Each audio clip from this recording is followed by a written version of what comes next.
I've got blue souls, cause I'm way gone, trying to find my way back home.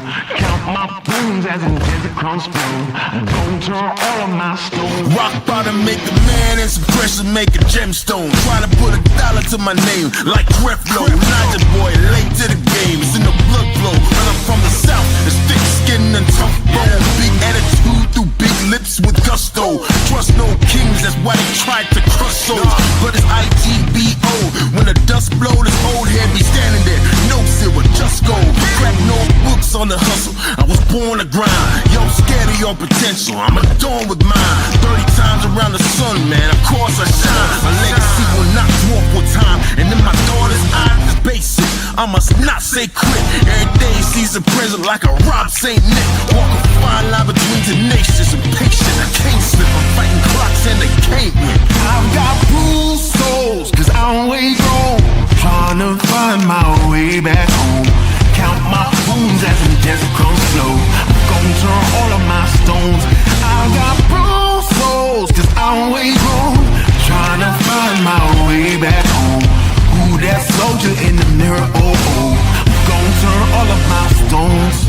Impeccably I flow, hardest raps you know, breaking status quo, reaping what I sow, artistry like Van Gogh. Get it from my mama hip, so thick that I need tempo. Personality, spicy body banging like a bongo. Cause black women been it since Timbuktu, since Pharaoh. Sponge rollers and hot combs, lips, cheeks and brow bones. If you ain't for the culture, then please stay out of my zone. These little dummy rappers could never grace like headphones. See, I'm from a place in space where ain't no storytelling, you just had to have been there. If you want the battle, ain't no problem, say where. I got so much experience, I can't even play fair. But I'ma keep evolving and growing and hurting feelings and showing. You need endurance to go in. I got mileage on this pen. I've been busy cause I've been out here schooling all these kids. Took 3 decades to have this glow up that I did. I've got bruised souls, cause I'm way gone, trying to find my way back home.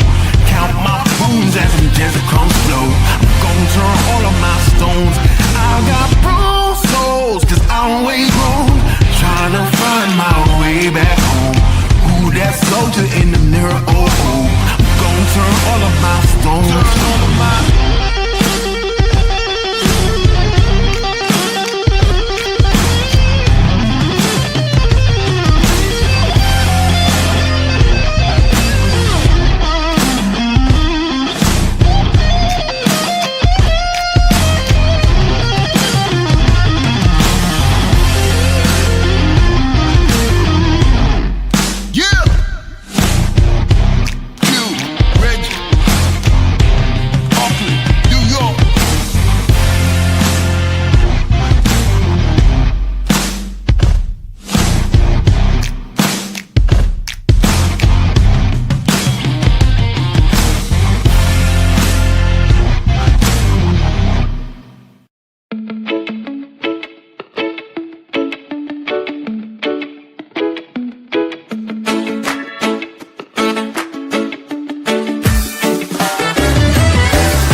Let's watch.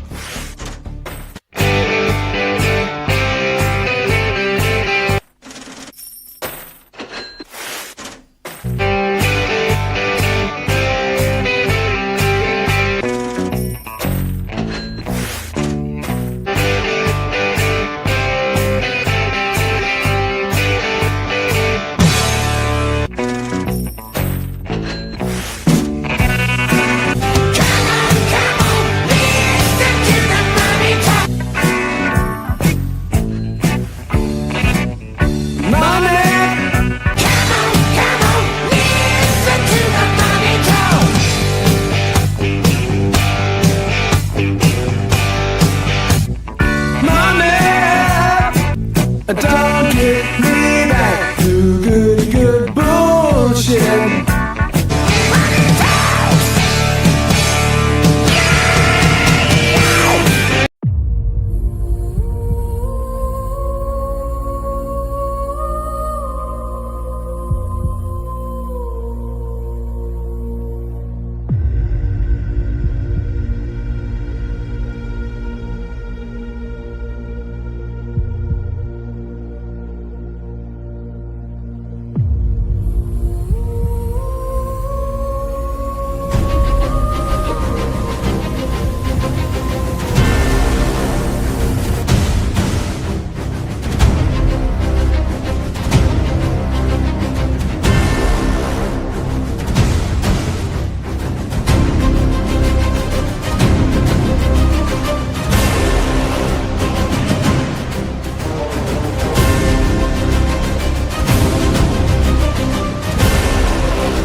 Sorry about that, guys. I thought it was on. Hello, everyone, and welcome back to my channel. This is Lady Freedom here, coming at you with another raw narrative. And it's so good to see all you guys tonight. Thank you for being here. I appreciate everybody saying hello in the chat. I see Lori here. Good to see you, Lori. Me and you, Chi Chi, Sandy. Good to see you, Leslie, keeping it real, and Daisy Duke. Good to see you guys, and thank you for being here. Sammy. I saw KJ Mac earlier, and Jessica, I saw you in the chat. We did a really good live last night, guys. I mean, there was a couple of sound issues, so that was my bad, but it was a good live and we got some more information. Tamara came into the chat, so that was good. It was pretty late night and a long live, but a lot of information that we were asking questions and she's answering in the chat. Hey Chuchi, thank you so much for the green hearts. Hey Ann Reynolds, and thank you guys for hitting the like button. You guys are awesome. Just kind of going over, but yeah, so we're trying to truck right along in the Devlin Tate case, and he's been missing for 5 months. Hey, Nisa Marie, good to see you. Thanks for being here, and good to see you, Girl Mom too. Thanks for being here as well. And Stephanie Williams. Also, let's see. I think I got everybody. Lisa King, good to see you. Daisy Duke. I didn't get everybody yet. Oh, there's Girl Mom. Good to see you, Girl Mom. So but it was a good live. The thing is I would really like to get people up individually and talk. Hey, Jess, because Jessica's been here, and she's gotten up and she's spoken, and we did a recording, and I'm kind of trying to start from the beginning with that case, and it's 5 months in, so it's a little bit difficult to kind of come into a case like in the middle, sort of a thing. Um, Hopefully, it won't be that much longer until Devlin's found. Hey, Linda Nunley, good to see you. So yeah, it's a tough case, right? Because it seems pretty simple with the way that it's a small town, right? Everybody knows Devlin. Everybody, is friendly with him. He's very friendly. Hey, John Emery, he's very friendly with people. And so it's it's really sad. It's a sad case. Yeah, I understand. Jessica says uh only thing that could help is the best birthday or Christmas present I could ask for is for a safe return for my son. Yeah, absolutely. And we haven't really figured out like where he could be yet. I mean, obviously, or he'd be found, but it's like, we're kind of trying to go over everything. Hey, Shadow, and just see if there's something that someone's missed along the way, right? Who was he talking to? Who would have had a reason to hurt Devlin, right? Not that he would give someone a reason, but their own personal reason, as an emotive, what was going on there. So we're just diving into that case. And like I said, we've done a couple of lives. So I need to really get a playlist together. I always say that. Um, sorry, Tex, talk to Tex. That's okay, Jess. One could only hope. Yeah, thank you. So I mean, and we've really dove in a lot to that case so far. We've gotten the news clips, which weren't very many, right? There was an interview done by the family. It was Sabrina and Tamra. That one was done on April 30th. There were two of them, excuse me, that were done. But then there was nothing done until May 1st, and then nothing until May 30th. And then that's it for news clips, that is. So, with that being said, there's not a whole lot. Now, Mr. and Mrs. E's crime cast, everybody pretty much in this chat, I think, knows them. And also, Crime Time Buzz did lives about Devlin. And so I'm trying to work on getting those together, making sure everything was consistent, right? Because we like to do that here. Also, I'm trying to build a timeline. So I look for those things. Hey, Shay, thanks for being here. Good to see you. Aw, it's so good to see you, Shay. I understand. Oh my gosh, guys, I haven't been able to join anybody's lives. I heard that Chris from Mob Crew did a really good live last night. And, it's like heard about it and didn't get to watch it. So I have to go watch that. I'm going to probably not be on for late night tonight. And then I'll just do Saturday and Sunday, the late night show. So the thumbnail shadow. Well, what are we gonna do about this, right? We got Chronicles of Shady Katie and Crispy Stepfoot. We've looked over this interview, right? But this is where they introduce the lights video, right? And Olivia asks about it because up until this point, we have, and I have my list, that I made a really long time ago. It's like decrepit by now. But it's like, we had the first interview, which was March 3rd with Duchess, right? Holly Thompson was March 4th. Then we had the Caitlin Miller Only Hands interview. That's what I like to call it because they were far too emotional. They can only show their hands. And then we have Chronicles of Olivia next, right? And so with Chronicles of Olivia, she has interviewed a lot of different people and she does a lot of different type of I should say like a different genre kind of because she has done some really great videos just of this elderly guy, and I really enjoyed them. She's just I really enjoy watching her content, Olivia. So that's what we're gonna watch today. Hey, Poppy Love, and that's kind of an order of going over the interviews, and I think it's valuable to do that at this point because there's so much that we know now that we didn't know then.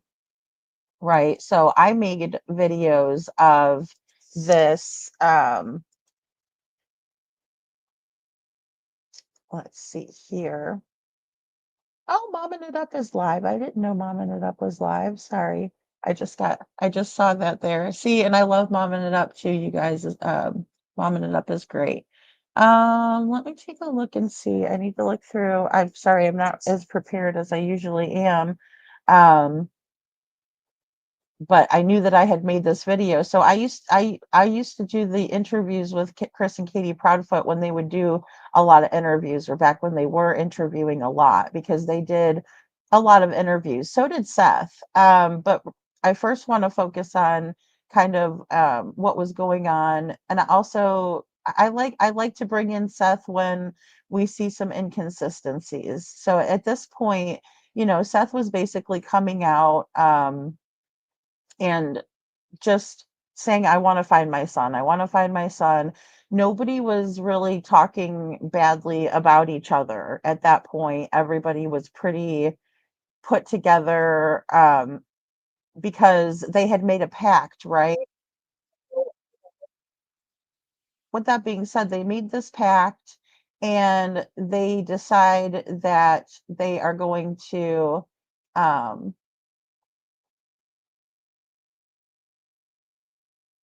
let's see here. Hold on one second. Oh, I guess I do have this in there too. We could watch this part. Um, because the landfill was going on then.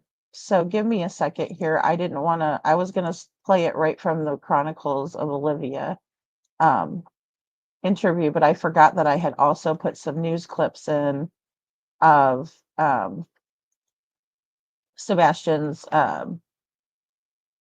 neighborhood. Like, I'll show you guys this. Give me a second.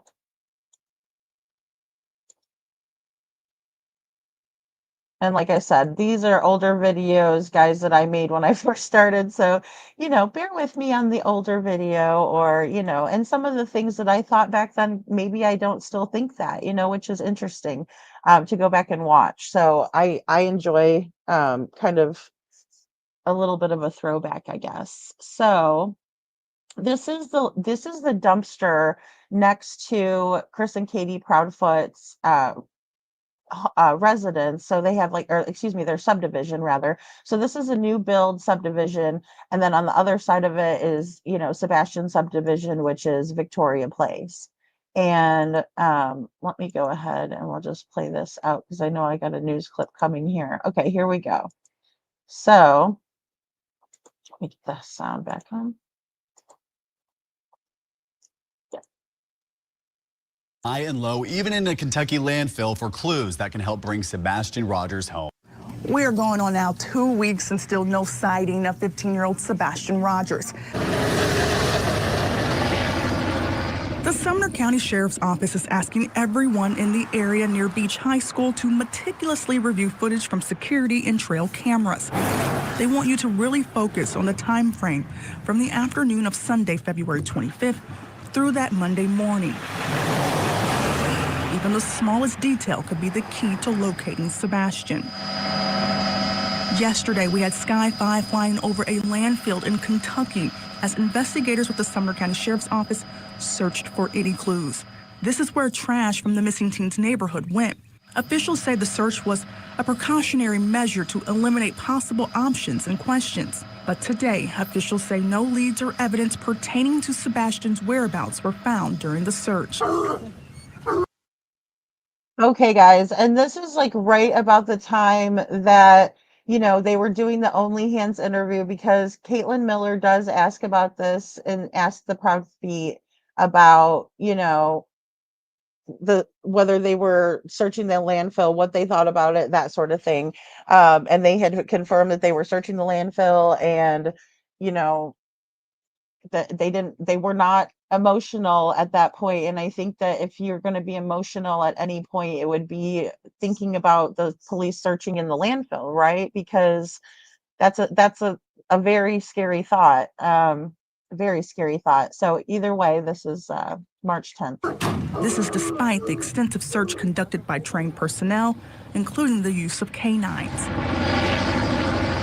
In an update of the investigation, Sumner County Sheriff Sonny Weatherford is quoted saying, "While we had hoped for a different outcome, our commitment to finding Sebastian remains unwavering. We will continue to explore all available avenues and resources to bring closure to this case and provide answers to Sebastian's family and loved ones." Now, if you spot something on your cameras that can help, this is what you need to do. You can send footage to the Sumner County Camera Registry and then followed by an email or phone call to the Sheriff's Office, and someone there will retrieve the information. We have all the information on how to do that on News Channel 5. $3,000 reward from an anonymous donor for information that can help locate Sebastian. Office says yesterday's search of a landfill did not give any new clues about where to find Sebastian. This morning, the sheriff's office says no leads or evidence pertaining to Sebastian's whereabouts were discovered during that search. We spoke with a podcaster who focuses on sharing missing persons cases in the South. My channel is just about helping to find missing people and get their information circulating out there, because the more that people share the information that I put out there, it's going to put that in front of a whole new group of people that might not otherwise see it. And it really takes a community. It takes a village of people working together, because you never know when somebody's going to see something and say, hey, I recognize that child. Through her platform, donors have sponsored 2 new billboards in Nashville, sharing details about Sebastian. One headed to the Rivergate Mall and one headed to downtown Nashville along I-65 from. Okay, guys, so that leads us back to 2 weeks. Okay, so it's me in real life, Lady Freedom here. Okay, so I agree, Girl Mom too. It's kind of odd that it was taken down. I do have it saved, so I'm gonna play it, not the whole thing. Well, I mean, I play the whole thing, but I'll have to do comments and stuff in it, and maybe put some music in the background in order for me to play it again. That one was really valuable, the March 17th interview. And, in the beginning, I just thought Duchess was like a regular creator that was helping out with getting billboards up and stuff like that. So I was like, oh, woohoo, that's great. I was very naive when I got onto the platform. When I started making videos, I had no idea. So it's just like, oh, good to see you, Rusty Pipes. Thanks for being here. And so, yeah, I think that it's interesting going back for sure, and seeing. Kimberly says, I went back and listened to some videos with CP. He mentions if Seth opens his mouth, he won't open it again. Also mentioned to Seth, okay, so let's get Bobby and Carter. Seth, yep, I do remember that, Kimberly. No way this is fair. Well, and that's the thing. He did say that to Heather Cohen. He said if Seth opens his mouth about what, they had told him, referring to Bobby and Carter, I suppose, because he liked to name drop them a lot back then, then he'll never open his mouth again, right? So, very strange, just to say the least. The 2 investigators need to be interviewed. This is crazy. Yeah, I mean, I know, and that's the thing. And they were saying the landfill search was precautionary, right? And even, just as somebody who follows the, true crime or the news and things like that, I was like, who says that? Like everything, it's like the news media has a major brain fart in the Sebastian Rogers case, because they don't want to play the whole lights video. They don't want to, talk about anything that is pertinent to the case. Like, what about the car that was in the neighborhood that night? Do we forget that there was a whole ass car in the neighborhood that night, right? We cannot deny that. I mean, even this picture right here, I was looking for the other one, but Katie's looking for Sebastian on camera with all of her windows rolled up. Come on. That's absolutely ridiculous, right? So sorry, Nisi, let me take your comment down really quick. But those are the lights. Remember KP clan up on Olivia's clams up in Olivia's interview when mentioning the flashlight video. Watch her face and CP's face, because when they mention it, I will and pause when they mention it. I will. Yeah, I have a lot of different little micro expressions in this, right? To kind of point out, and it's so difficult, because we can all see it, but they refuse to see it, right? Even the mainstream media is like, oh well. Sebastian Rogers last seen Sunday, February 25th, 2024. Right? Too long. And his mom knows something. She went back with the flashlight, right? Because if she came with the flashlight and went back with the flashlight, Katie was the only one in the house. I mean, I could say it a bunch, but that doesn't, it doesn't resonate. It seems like it's very frustrating. Poppy Love says, I was thinking about Seth's mom last night, wondering how she's doing. She was treated so bad, harassed by the goons, threatening people. Right. Yeah. When she first came into Tennessee, the first week Sebastian was missing. Oh my gosh. I can't even imagine. Like, I can't imagine what she had to go through, especially having to listen to Chris's mouth, you know? So, I mean, I would have probably tased him or something. I don't know. I mean, what are you going to do with that when he gets in your face and you're an older lady, and no disrespect, to Sebastian's grandmother. He should be ashamed of himself. It was, I would have called the police. Maybe I'm a Karen, but I would have called the police the minute that he got in my face. And I would have said, you can get out of my face, because to me, a man doing that, it's disgusting. Chris Proudfoot is so grotesque. Well, sadly, Weatherford didn't get to see this through. I agree, KJ Mack. Yeah, he knows the truth now from whether he's moved onto wherever he has moved on to. Yeah, I agree. And something's got to give, because all of it is just horrible. Even going over these interviews in the beginning, there's so much that I can't believe that they would act this way and not act this way, and act this way in front of all of us and then not act this way in front of the police, right? So it's very hard to believe. Hey, YouTuber is here. Good to see you. So yeah, she's friends with CP in my opinion now. Yeah, and that's the thing, me and you. He does make a lot of, like, the thing about Chris is that he tries to befriend people in order so that he can manipulate the situation, right? And I was talking about that last night with Devlin's case.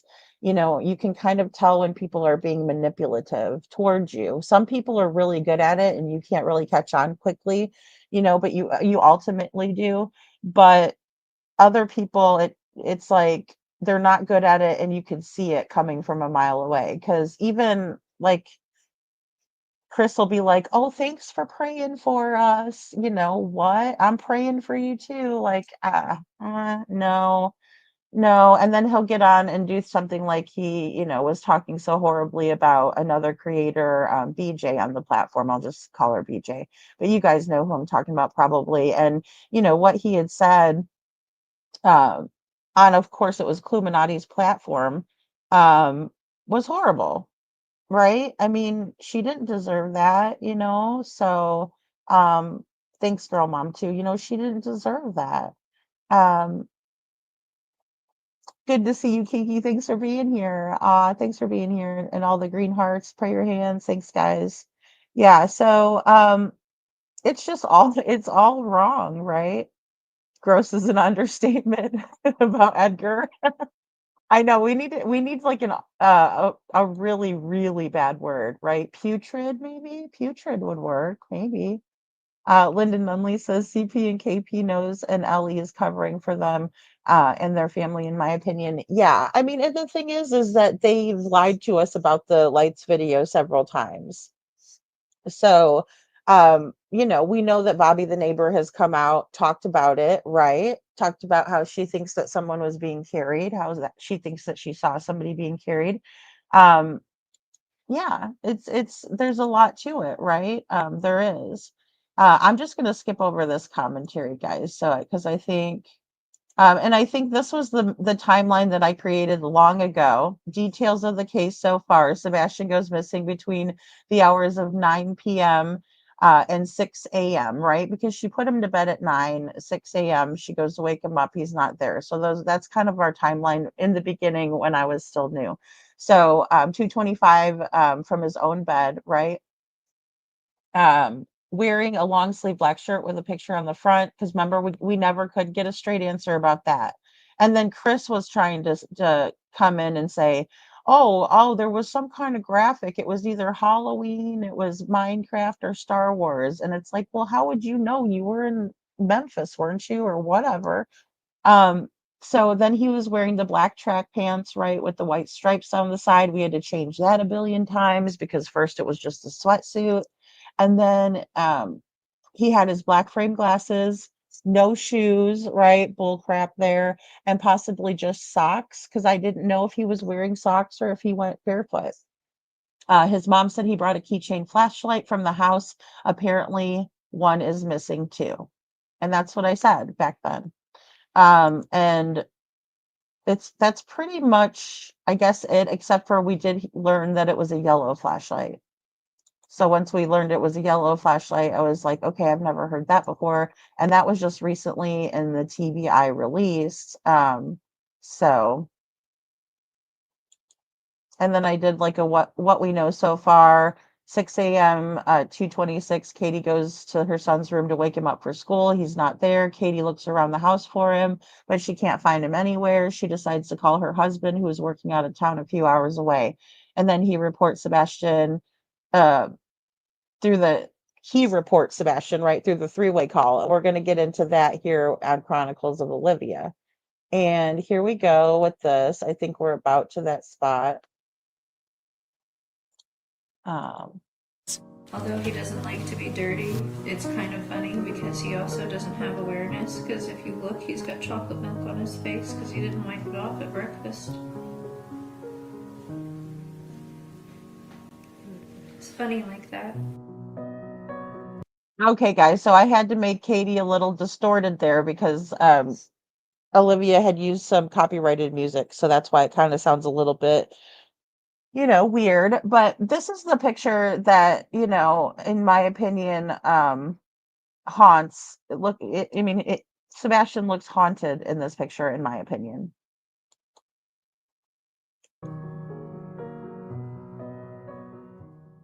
Olivia asks the Proudfoots to walk her through that day.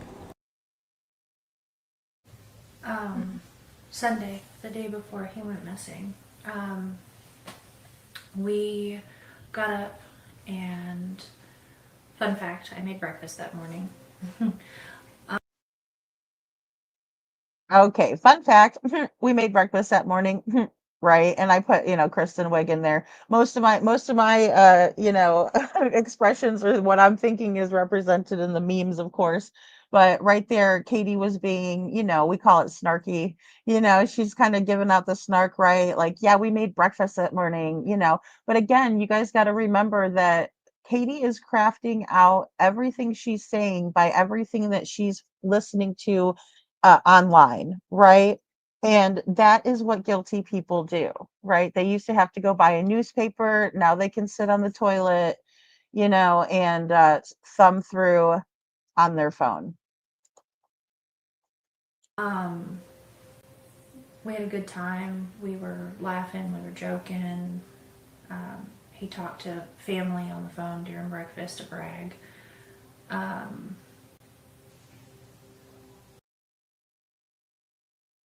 He talked on the phone with family after breakfast to brag, or excuse me, during breakfast to brag.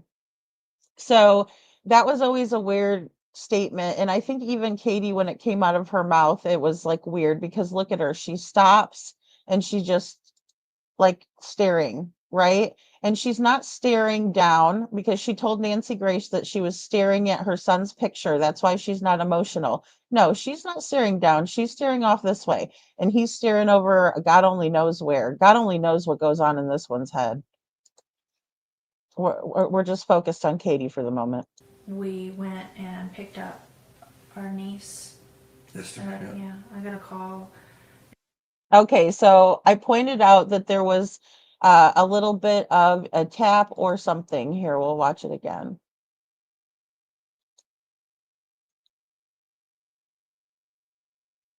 On the phone during breakfast to brag. We went and picked up. Right? She took her arm from here and she did something here. I don't think she actually could touch Chris from that side. But again, I don't know where like his big old, chunky leg is. Our niece. Yeah, I got a call and asked if I could go and pick her up, and I did. And so we went and did that. We went to BJ's. Had a good time there. He ate a colossal popcorn. came home to put groceries away because we bought snacks because, he's 15 and snacks. Well, there's the 15 in snacks. There's 15 in snacks, right? Always and because games. She does that too. We went to the arcade because games. I don't get that, but that's Katie's like kind of lingo that she does. But she does that again here with the snacks, right? Because he's 15 and snacks. We went to the bowling alley, and then from there we went to dinner. Came home. He took out the trash because that's his chore. He takes the can to the end of the driveway. About 9 o'clock, told him to go to bed. And he's come out of his room where he was playing, and he said, "All right, good night, Mama. Good night, puppies. Love you." And went to bed. He was doing something in his room because about an hour later I heard some noise, and I was like, "I don't care what you're doing in there, but go to sleep." Okay, so I don't know what you're doing in there, but go to sleep. And that was very adamantly said to Katie by, or excuse me, said by Katie to Heather Cohen on another phone call, right? She was like, "This is what I said. I told him, I don't care what you're doing in there, go to sleep." And I find it funny because when when we look back on it here, this is the first time we hear about the noise. We're going to hear about the noise again because Smiley's going to ask about it in the next interview that we'll review. And then let's see, Nancy Grace asks about it too, right? But then Katie changes it to the thud. And then most recently it's a bang. But how is there a bang in his room if he has carpet in his room? That is beyond me, beyond my understanding. KJ Mackey got me laughing over here. Um, Girl Mom 2 says that Cassie's sister was pregnant when she was due that weekend or around this time, excuse me, and found her baby registry. That's interesting. And that's the thing. We never could get a straight answer of like who was all with them that day. That was another thing that was, something that it was like pulling teeth, like we went over here, we did this, and Katie also doesn't seem to be able to remember who the niece is, right? So there, she's like our niece, and then looks over like, oh, what's her name again? Or I don't know. He was sitting there quietly letting her talk though, but she was involving him in the conversation also. Where he wasn't, because everybody was saying that about Chris. They're like, he just talks for her, won't let her say anything. So here she's talking with Olivia or answering the question, and you know he's not saying anything until she kind of taps her leg or whatever and looks over at him. Yeah, Nisi Marie, no emotions, telling Sebastian missing, so cold and so disconnected. I agree. Well, and that's the thing. That's the last time, those are the last memories that she has with her son. So it is very disconnected, in my opinion, when we're watching this. Um, and I don't know where the bowling alley video is. I do not know. And I would love to see it. And I don't know if maybe something happened because I would think they would have put it out by now. That's just my opinion because I think when was that? Like last month around this, it's probably been about a month since they've mentioned it. Hey, TJ, good to see you. Time to think. Some people use verbal tactics to buy a few extra seconds to formulate their thoughts or come up with an answer, which might or might not be truthful. Well, and that's true, right? Because you might be thinking and you might be like, well, you know what I mean? But you also might be trying to make sure that you don't slip up, and so you're being careful about what you say. And it's a verbal tactic, exactly. Um, that's when you use but a lot in the interview. Well, and the thing is too is I'm really focusing in on what Katie's saying again because we know all of the stories that she's given so far, but it's like this interview is a really good one because we could see her face, right? So we have like Holly Thompson where we can see them. We have this one where we can see them. Um, Nancy Grace, but basically nothing until the year mark, and they come out at the year mark. Oh, well, when they were in court, and then America's Most Wanted. So a few times. Katie also did the Reels interview. She also did the Reels interview.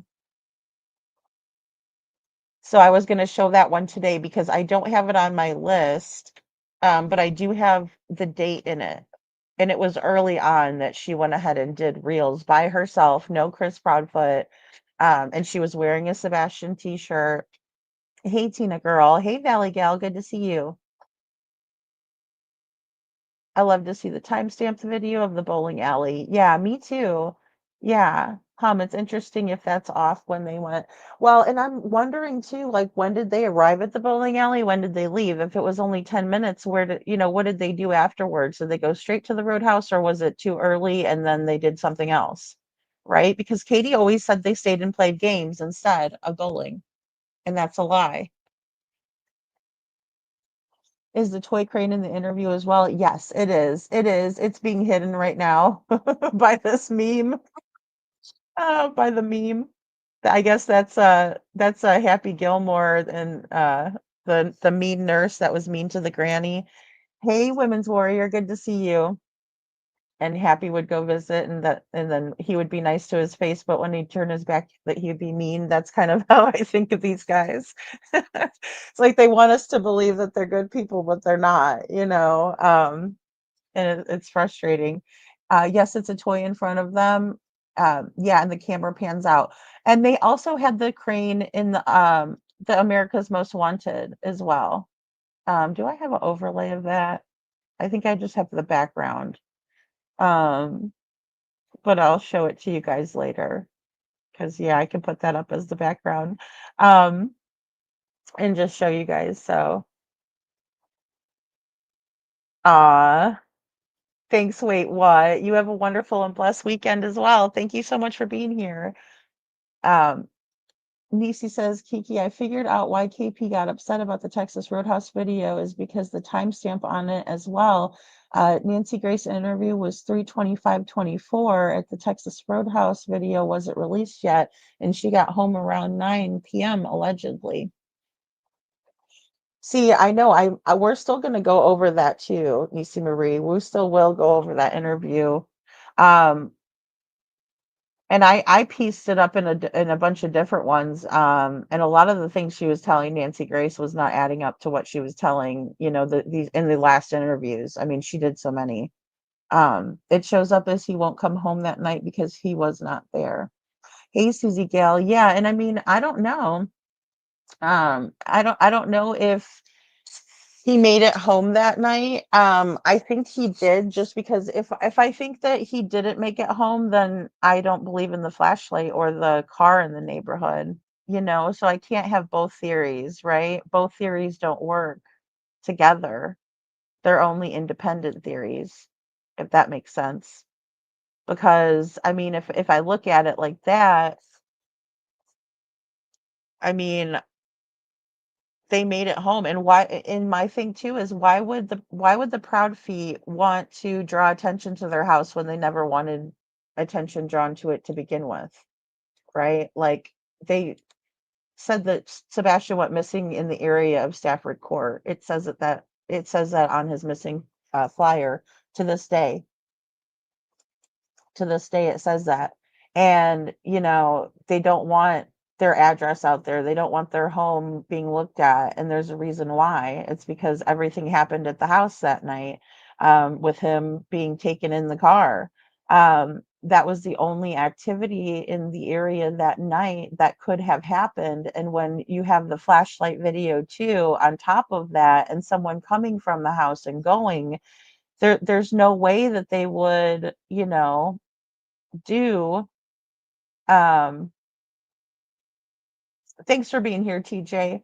There's just no way that they would do that. There's no way that they would draw attention to their house, because they've never wanted to draw attention to their house. So it had to have been the main event, right? The main crime had to have occurred.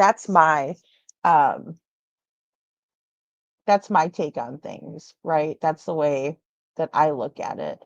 But I know that there's, a lot of people that think he didn't make it home at all, and I can't say they're wrong either.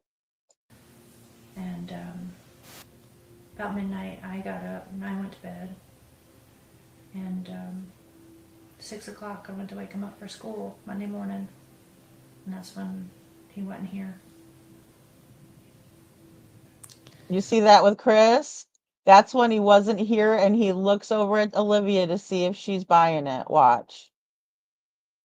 Sorry, I got Kanye right in your face though too. And 6 o'clock, I went to wake him up for school Monday morning. And that's when he wasn't here. Right? There he goes. That's him looking right over at Olivia in the group, right? There might be people over there filming, I don't know. But he looks over there, oh, you know.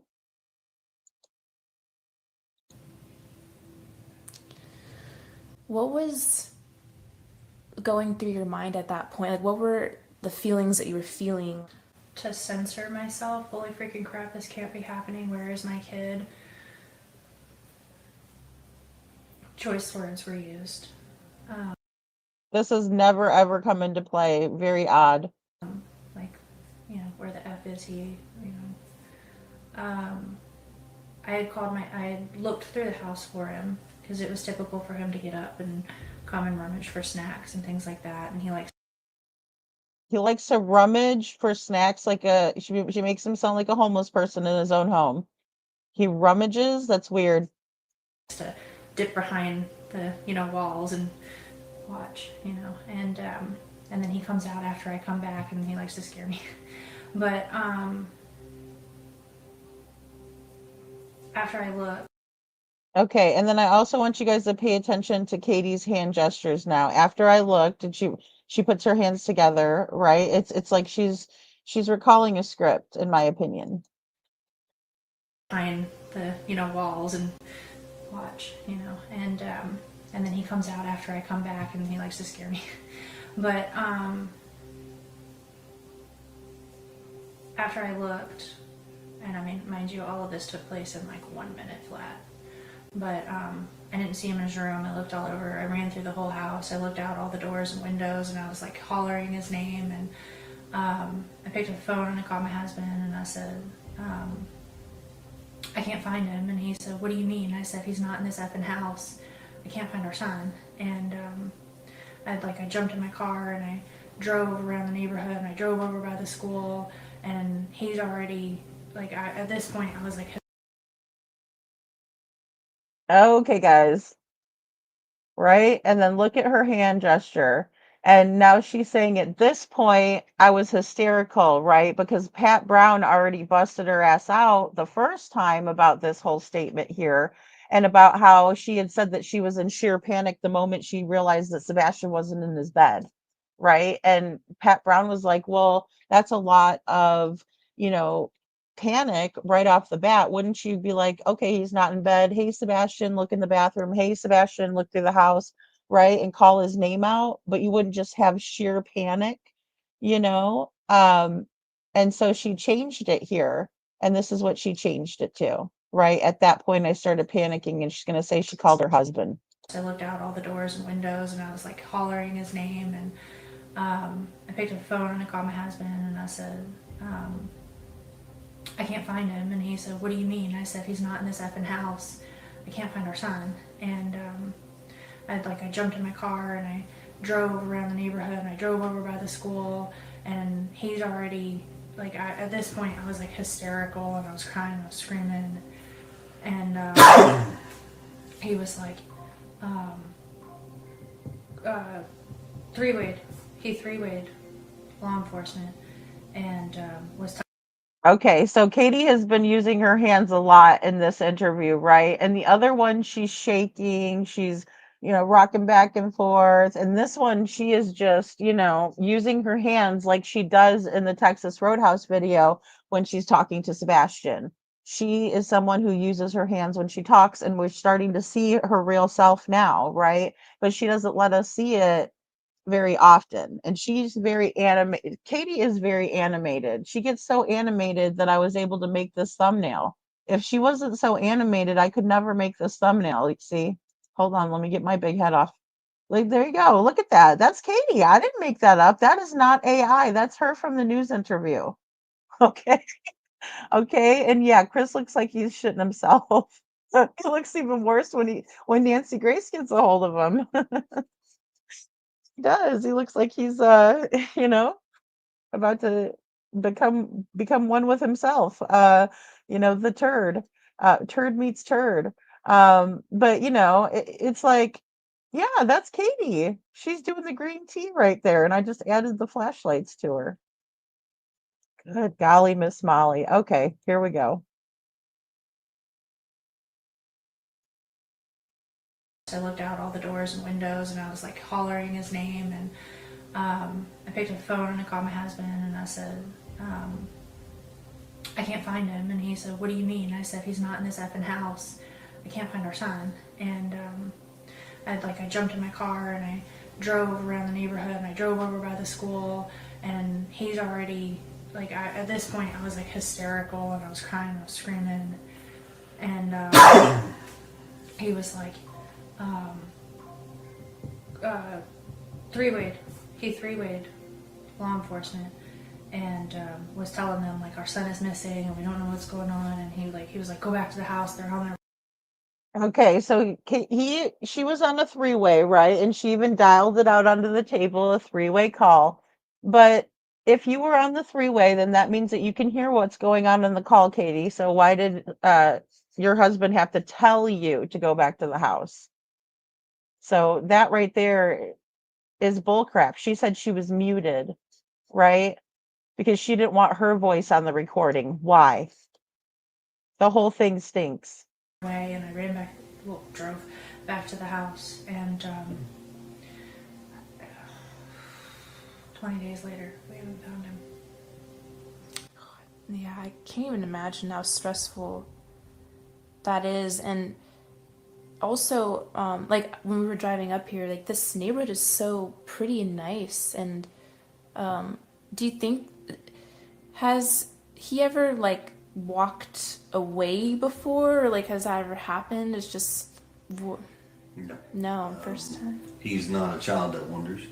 He's not one that is He doesn't have a history of being an eloper, which is common, and I have friends with children on the spectrum who do struggle with elopement with their children. But no, Sebastian, that's one thing, has always been a blessing. He's not been an eloper or a runner.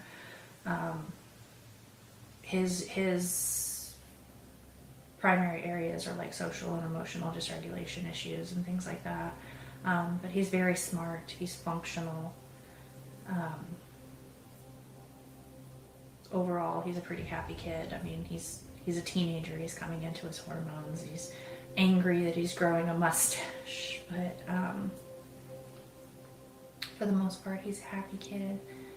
And what are your theories can talk about that you think?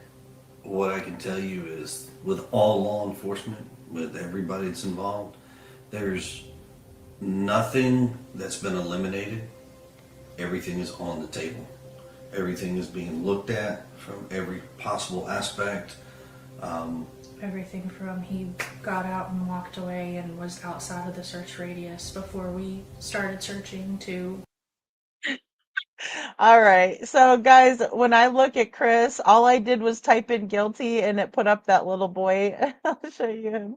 He's cute, but he did something, or like he was stealing like from the cookie jar or something. I don't know. But it's just here. There's nothing that's been eliminated. Everything is on the table. Everything is being looked at from every possible aspect. Everything from he got out and walked away and was. This little boy is guilty, and it's so funny because all I did was type in the search guilty and it pulled up this little guy, and it's the same face that Chris is making, and like at the exact same time, it looks like he might be holding in a fart. I mean, that's what I put. I did put a fart behind Chris in one of these poses that he does in here because he does a lot of them, and I don't know what he was doing with his hands, and that's what I typed into the meme finder too. Was I don't know what to do with my hands, and that's what popped up. Seth Meyers. Outside of the search radius before we started searching to the worst. And that's currently where we're at. I mean, it's yeah, really trying not to go down that road because well, we're gonna find him. speculating causes problems. Assumptions cause issues. And based on facts of what everybody knows right now, And guys, I take that as a threat when he says assumptions cause issues. Like that to me is threatening language. It really is. It really is. So if you're going to say your assumptions, then you're going to get threatened by Chris and his family, right? And everybody, because that's going to cause issues. Out of the search radius before we started searching to the worst. And that's currently where we're at. I mean, it's yeah, really trying not to go down that road because we're gonna find him. Speculating causes problems. Assumptions cause issues. And based on facts of what everybody knows right now, there's nothing, and everything is still on the table to being looked at. We just know he's out there somewhere. One other question I have is recently Channel 5 in Nashville, they had security footage that showed two flashlights the night he disappeared. Is there anything that you think about this video or? Sure. So there's a lot of speculations about that video that are floating on the internet. Okay, and that is exactly what it is. It's speculations. Now, what I can give you an official statement on is TBI Newslink has released a statement from law enforcement, between local law enforcement, state law enforcement, some federal law enforcement, and they have analyzed Some federal law enforcement, right? Although law enforcement federally has said that they have never reviewed the flashlight video. As a matter of fact, when the TBI did the release, it was all Brandon Carter, all him telling us about how he has done the investigation and how they investigated the lights. Make no mistake about it, Sumner County has always and probably will always have jurisdiction over Sebastian Rogers' case. Make no mistake about it. And this one right here and this one over here, yeah, they're friends with them. Bobby and Carter, right? Yeah, they're all friends. The TBI release is so that way nobody puts heat on these two because they want them to have a good time at Piggy Fest. that video so many times over that everything that everybody is trying to assume is a flashlight, I hate to say this, it's not. As much as we would love it to be one, it's not. I'm not going to go into details as far as where that video is shot from, but I can tell you, as the parents, we have seen the video firsthand from law enforcement. We know exactly where it was taken from, and nothing that is being assumed right now is actually true about that video, unfortunately. Okay. And anything about any other videos or anything like that, please refer to the TBI news link that they have out there, the updated Amber Alert stuff, and it will give you the most up-to-date information that all law enforcement has, and they will give you current as far as what's what and how they're looking at things. And if there's any new video, forward it to them. Please. Yeah. Security footage is really like a game changer. We're working on Riley's strain and trying to find like if someone missed one on a corner or something. So that's around.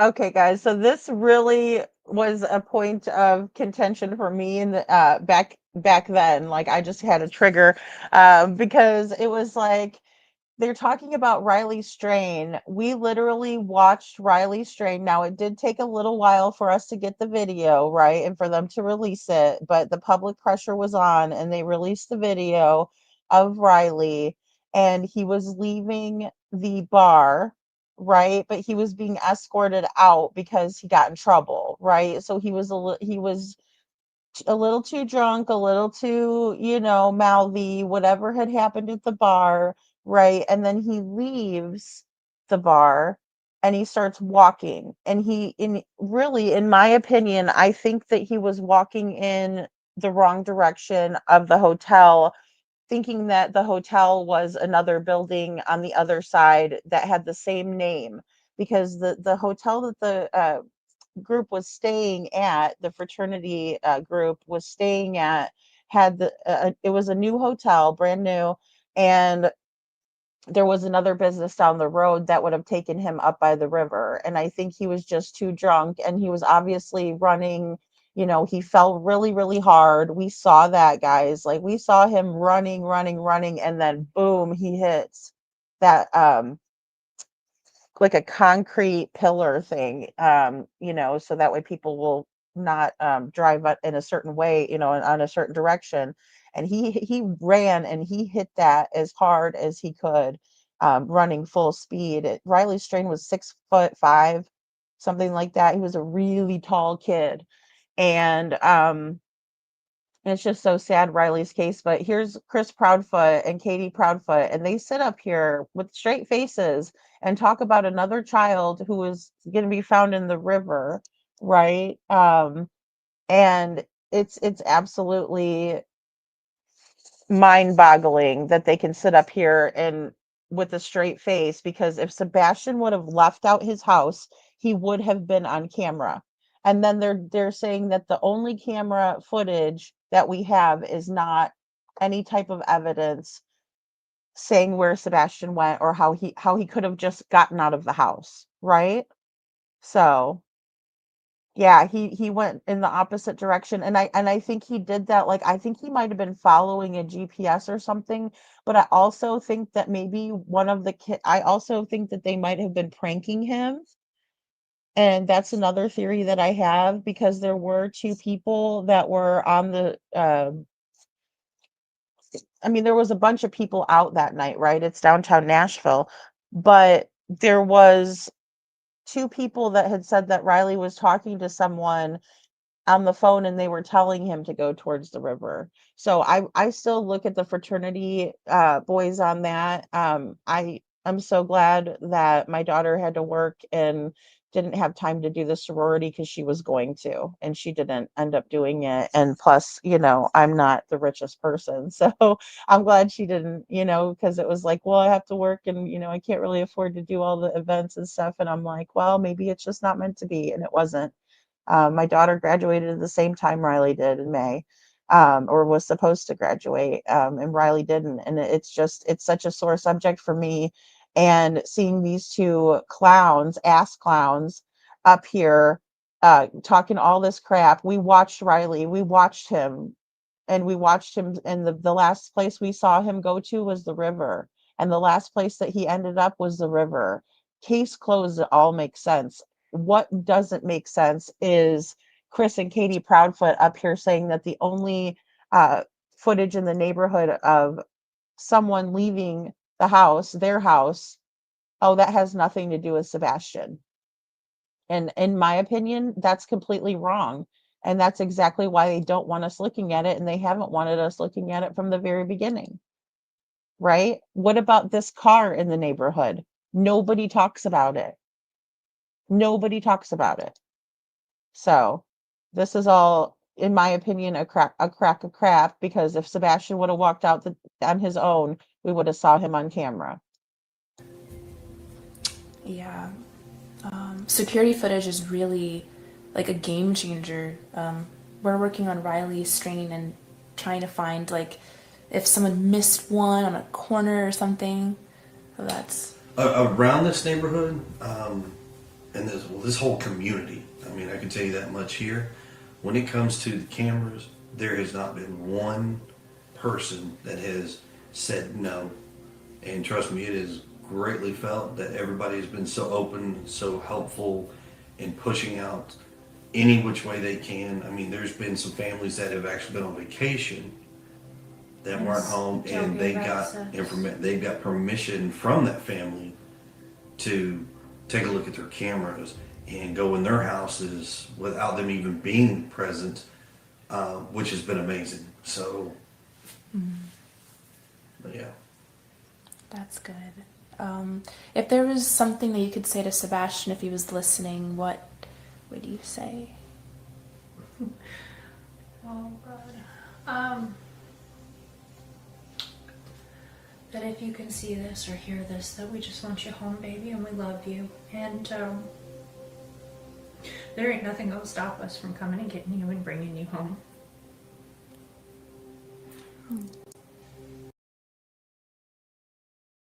There ain't nothing stopping us from coming to get you and bringing you home.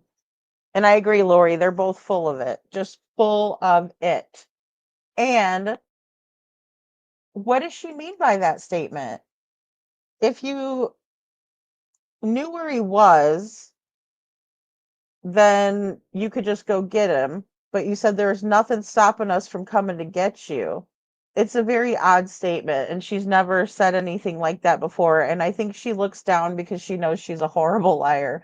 That's just my opinion. I can't speak for his father, but I'm pretty sure we all have the same opinion that we love you, miss you, we want you home, and if you can, call us, get wherever you can, let us know, and we will come get you. Okay, so that's another we'll come get you. And nobody asked you to speak for Seth. Nobody asked you to speak for his father. She simply asked you to make a comment after Katie because you're her husband. So nobody wants to even hear you talk, Chris. You weren't even there. And your bullshit plea, we'll come get you, bull crap. If you guys know where he is, go get him then. Call 911, run out into the street, go in public, anything.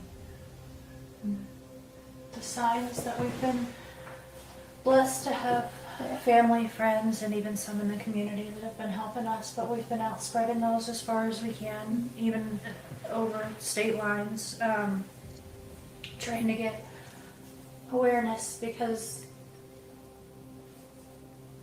not everybody knows that he's missing, and there's a chance that if someone could see him and not even realize who he is. Right, Katie, but we're about to see when we review Smiley Story's interview, we're going to see how many yard signs were actually up at that time. So we want to get his face out there because we want him home.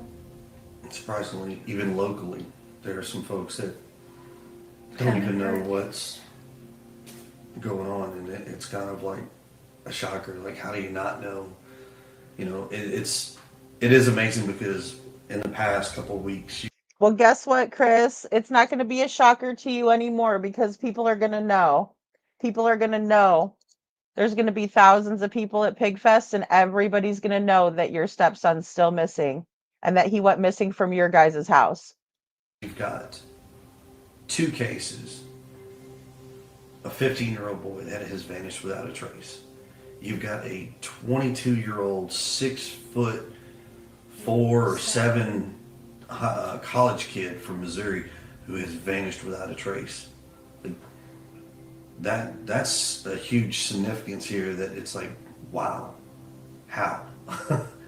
So It's scary. yeah. Yeah.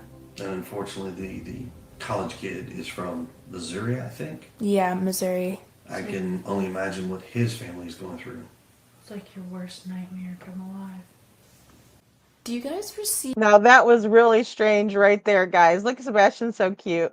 Look at that. Did you see that interaction between Chris and Katie? I pointed it out in other videos where it was like a micro expression. But, he says, I can't imagine what it's got to be like for his family, right? Because he doesn't give a shit about Sebastian, in my opinion. And then Katie, you have Katie over here, And she's like, "It's the worst thing ever." And then he just looks at her like, "Would you please shut up?" It's the funniest shit you've ever want to see if it wasn't a missing child's case. 22-year-old, 6'4" or 6'7" college kid Oh wow, look at that. Katie even said he's 6'7". She's shaking her head like she knows all about Riley. Huh. That's odd. from Missouri who has vanished without a trace. Like, He makes the same face. I love it. that's a huge significance here that it's like, wow, how? So, It's scary. yeah. Yeah. And unfortunately, the college kid is from Missouri, I think. Yeah, Missouri. You just said he was from Missouri. And you just said exactly how tall he is or whatever, which he wasn't 6'7". He's 5'5", in my opinion. I can only imagine what his family is going through. It's like your worst nightmare come alive. He actually rolls his eyes at Katie and then looks back at Olivia. I'm sorry, guys. I just got to show you guys that one more time because it just kills me. It just kills me. How? So, It's scary. yeah. Yeah. And unfortunately, the college kid is from Missouri, I think. Yeah, Missouri. I can only imagine what his family is going through. It's like your worst nightmare come alive. Really? What a good support system Chris is over here. That's fantastic. Do you guys receive hate That- on the internet? Yes, and it's ongoing. It's every single day. People are people, and they have their opinions. Everybody is formulating their idea of what's going on and who's guilty and who's not guilty because they want to know or they feel they need to know. There's a difference. Unfortunately, what I will tell you is that when you're the family in this position and you're working with law enforcement and everything's going the way it goes, people automatically assume this parent or that parent. And in this situation, I can promise you, every single parent has been vetted. I can't go into details, but I can tell you we have been vetted and we have been cleared of all possibility of wrongdoing, foul play. There's nothing to that. Wow. So he says to Olivia, she's sitting here and he's telling her, "Oh yeah, we've been cleared. We've been cleared." And no one to this day has been cleared in the investigation. Right? But look at him. He can't help himself. He's trying to convince everybody that he's not guilty when he is, in my opinion. We've heard all kinds of stories. I pretty much don't even go online anymore at this point. I, on the other hand, I do go on and I do talk to these folks and I want them to understand they have this formulated opinion on who we are, not who we truly are. They've never met us. We've never crossed paths with some of these folks. But I have told them online, if you want to know, just ask me. I'll answer your questions. I am not going to ask him jack squat. I do not need to know any answers from you, Chris. You are a liar. And the only reason that you wanted people to reach out to you is so you can get their personal information and come after them because you're a psycho. To the best of what I can. There are some things that I cannot give you because law enforcement has dictated that we are not to provide certain information. But I will try. I am direct, I am brash, but I am very respectful. So, if you have questions, ask. I'll give you what I can. So you think that respectful is dressing up like Seth and going on to a hate channel, right? Oh, sorry, Krama channel. That's respect? Okay. Just be respectful, please. And keep in mind, there's 3 parents and there's thousands and millions of people out there that may have a question. We are trying to get to them. I promise you. How has your guys' life been affected by this? Like, I know it's a broad question, but what's, like, when you wake up in the morning, what's it just like? Miserable, to be honest with you. Think of it like this. You wake up every morning and your routine is what it is and you know it, right? Now wake up when this happens and you can't figure out what to do. You struggle every single day on trying to get out of the bed, to deal and face everybody's negativity, you know, and you try to make it a positive thing. Or the fact that my son's still not home. You know, we have a bedroom that's empty that is never normally ever empty, except for when he's with his dad every other weekend. So now we have a child that's missing. I find that statement to be odd too because Chris worked out of town and Chris was out of town for an entire month. So he wakes up every day and doesn't have a kid, a wife, or nobody. So, Chris, you're so full of shit. So there's no words to describe it, but I can just tell you it's like you get up and now you don't know what to do. Sebastian's parents also talked about how his actions and behaviors could be different, or how he would respond in a new environment. Well, that's kind of tricky because Sebastian hasn't been on his medication in 20 days. So he is rambunctious. He's gonna be hungry. He turns into a bottomless pit. I mean, he's your teenage boy, you know, always hungry. On the spectrum, yes. But not one autistic child in this world is like another one. What we can tell you is he's smart. He can be goofy. He kind of has issues with personal space. He hasn't mastered. He can be up in your face kind of kid. he can be aggressive if he's upset. Yeah. He's emotional. Okay, so he can be aggressive when he's upset, but that's anybody. Anybody could be upset and show aggression, right? But here they're going to basically badmouth, right? And going back to Peter Hyatt on this, may he rest in peace, but Peter Hyatt talks about blaming the victim.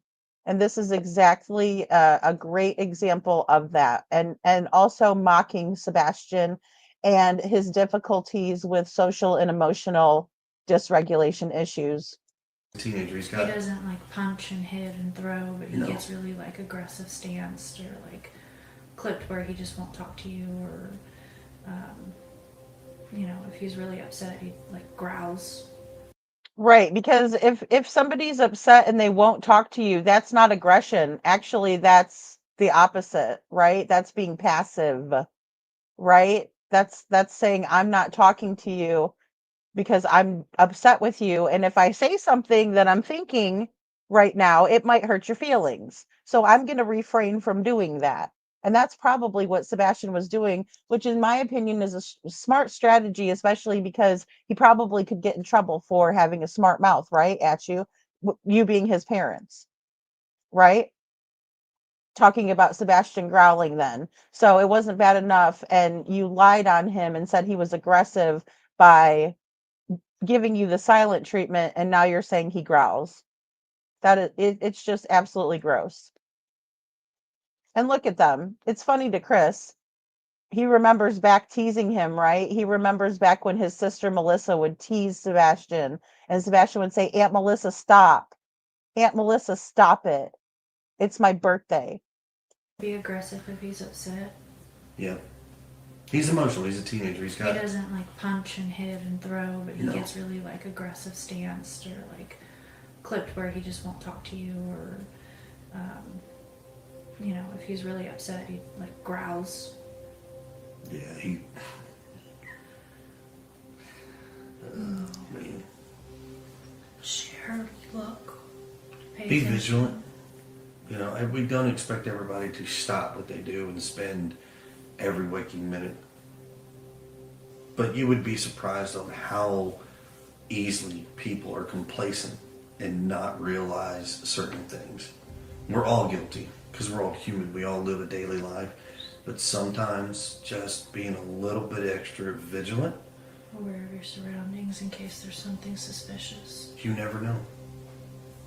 But don't ever stop is all we ask. Please keep looking, keep searching. Anything, reach out. You know, doesn't matter. Yeah, we're gonna definitely, keep his story in the spotlight, and all it takes is for one person to see something or know something, and That's all we need is that's just just one clue. that one clue. The old saying, see something, say something. And a few others, but we're working with everyone we can. And taking, like, some people have been kind and reached out with resources that I didn't know were out there, and I've reached out to all of them. Truckers Against Trafficking, we reached out to them just in case.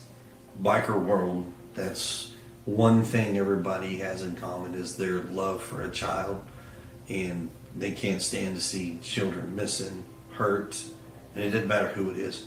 Doesn't matter what group it is. Yeah, and I really wish those bikers would come after you, Chris. That's one commonality between every group, and that's why as a part of being in that world, we go and we utilize our brothers and sisters to help spread that word. You'd be surprised on how easy it is to spot somebody. The biker. So, How can people help? So I love how Chris puts himself in that. He says, it's amazing the biker world. And then he puts himself in the biker world, right? And I'm a biker too, so I don't believe in any of this bull crap. If you guys were really a biker crowd, then you guys would never, ever, ever stop looking for your son. You guys would be out there searching, using your naval training in order to try to find Sebastian, but you have never done that ever, not once. this community, I'm gonna tell you right now, far and wide, multiple communities, counties, various people, some people in other states reach out either through social media, in person, but everybody is searching. They've looked. They're constantly looking. They're constantly giving us ideas. Hey, check this. What about this? All of that is great. Report anything that could potentially, even if it's little. It doesn't matter what it is. However, what we can ask is that instead of people assuming and trying to put negative out there, just try to stay with the facts and report all the things that are positive. Any ideas that may help, trust me, all law enforcement are available and they are looking at everything. Okay, guys.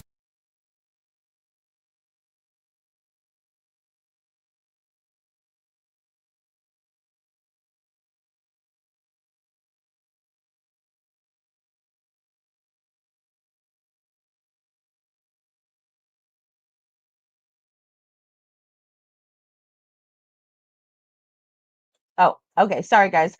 So in the beginning, I did think that this was the last picture of Sebastian, right? On Sunday, February 25th, because we have the logo, right? And these emoji guys, they really ring true to me now, even today, because we have the TBI logo. The background I know is of the Texas Roadhouse. We can see the menus. Katie and Sebastian are sitting on the same side of the table together, and they're both happy, smiling. And we know that that was not the case at the Texas Roadhouse. We know that that is not what happened that day. And so, with that being said, the TBI, in my opinion, formed their own narrative. And they wanted us to believe that Katie and Sebastian had this great day, but in reality, it wasn't a great day at all. As a matter of fact, Sebastian looked defeated several times in the footage. There was a time when Katie wouldn't allow him to have another roll, right? He went to grab for another roll from the basket and she wouldn't allow him to have it. disgusting, very disgusting. And then she wants us to believe that she's not uh, a bad mom and she doesn't have anything to do with her son being missing, even though she was the last one with him, right? And she was also the only one in the house um, with Sebastian. And this is the other background that I created. And this is from America's Most Wanted. Um, Chris and Katie playing with the toys on the counter on America's Most Wanted. So she did bust out the crane for that too, right? But Sebastian's still out there. He's still missing. He didn't go missing in the area of Stafford Court. He went missing from his own home. You know, it's terrible. Hey, Sasha, good to see you. Thanks for being here. Can we see the taking out the garbage video for analysis? I would love to see that. I would love to see it because that's another thing. They said that Sebastian took out the trash, right? He takes the can to the end of the driveway, but we don't have confirmation of that either, you know? So I absolutely want to squeeze them both. Veronica, I know. It's maddening because, they've seemingly got away with this for a long time now. And the sad part is that they're just going about their life and they're not worried about where Sebastian is or looking for him. And it's going to keep getting worse because as we go through these interviews, we're going to realize that Chris and Katie Proudfoot treated Sebastian like a second class citizen, in my opinion, right? But even though he lived in his house, and there's little nuggets and of information, like little breadcrumbs that Katie drops and Chris drops, and they started doing it in this interview, right? Because, well, actually, no, I take that back. They started doing that in the Holly Thompson interview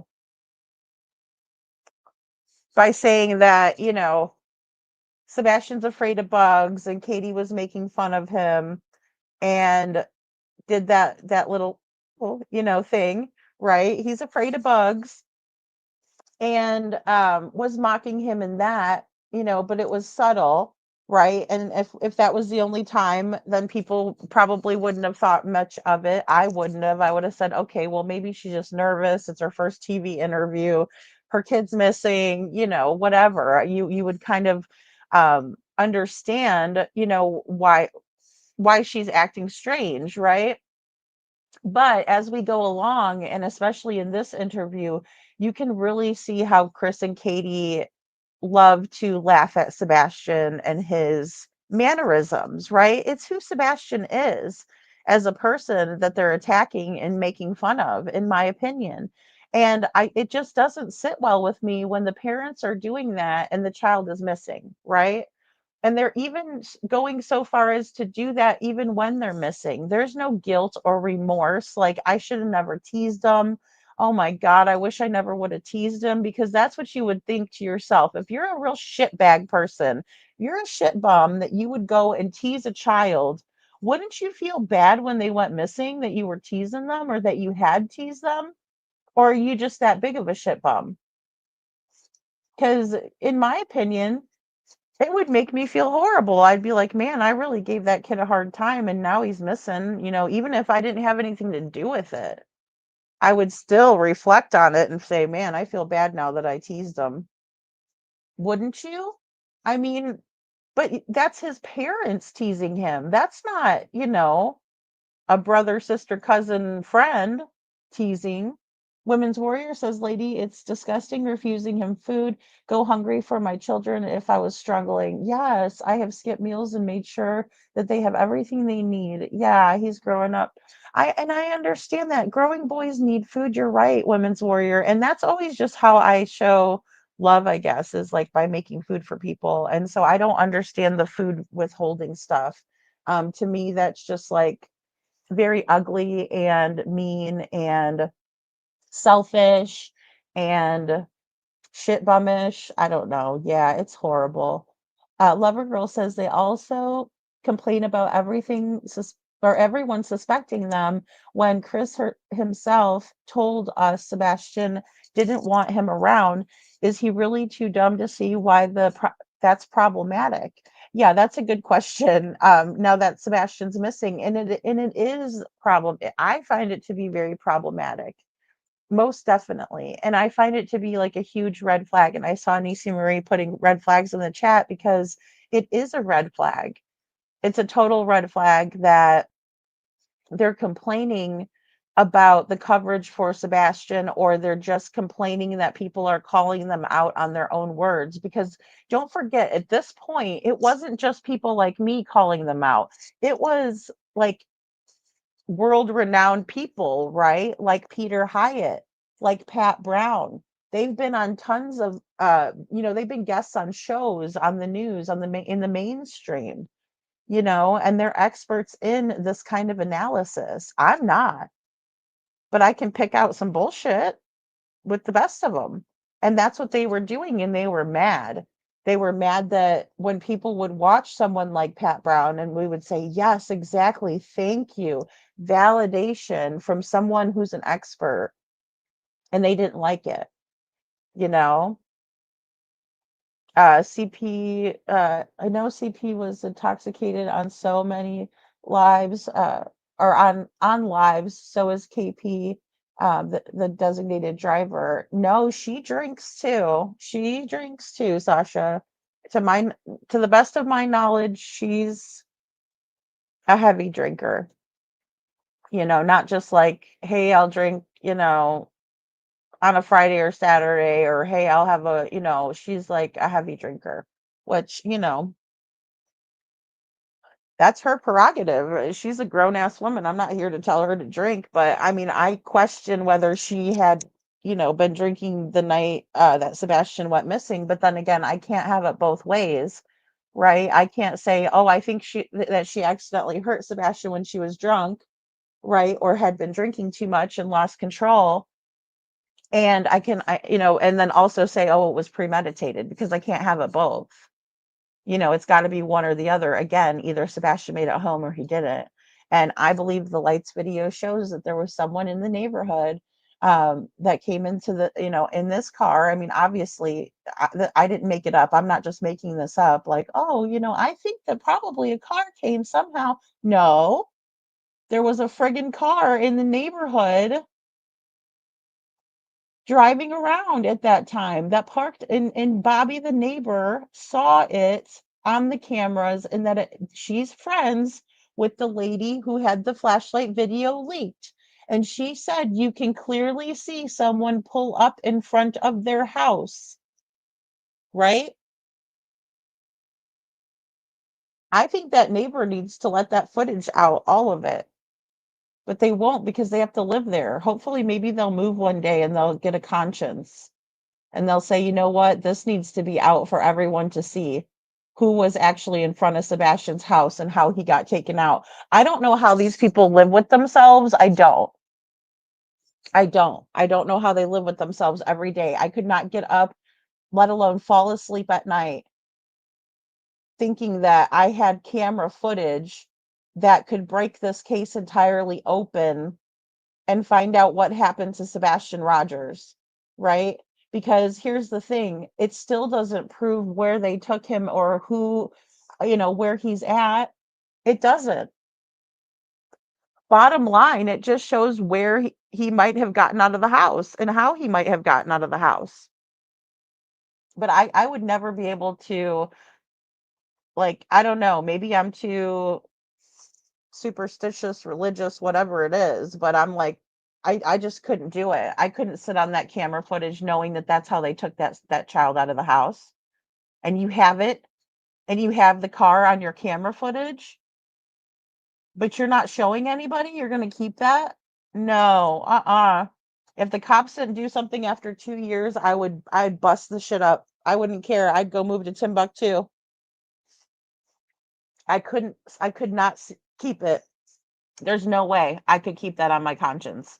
Even if I had nothing to do with it and I only had the video footage, it would eat me alive. I know that the picture of Sebastian excuse me, I know what pick Seth said it was, but now I can't remember. And yes, you're right. There's always clues in what CP says. Yeah, it was the optimism t-shirt. It was the optimism t-shirt. You know, and I just don't understand why they can't be honest for this child. I mean, they need to come forward. Hey, Coffee Crime and Cats, it's ridiculous, you know? And I'm not saying, oh, I'm just the most moral person and I'm Miss Perfect. No, I'm not. Far from it. Especially you guys that really know me, that talk to me. You guys know how I am, you know? I mean, I'm not a perfect person whatsoever. But if I had some camera footage like that, I can just sit on it. Hey, Brenda Sue, there's no way.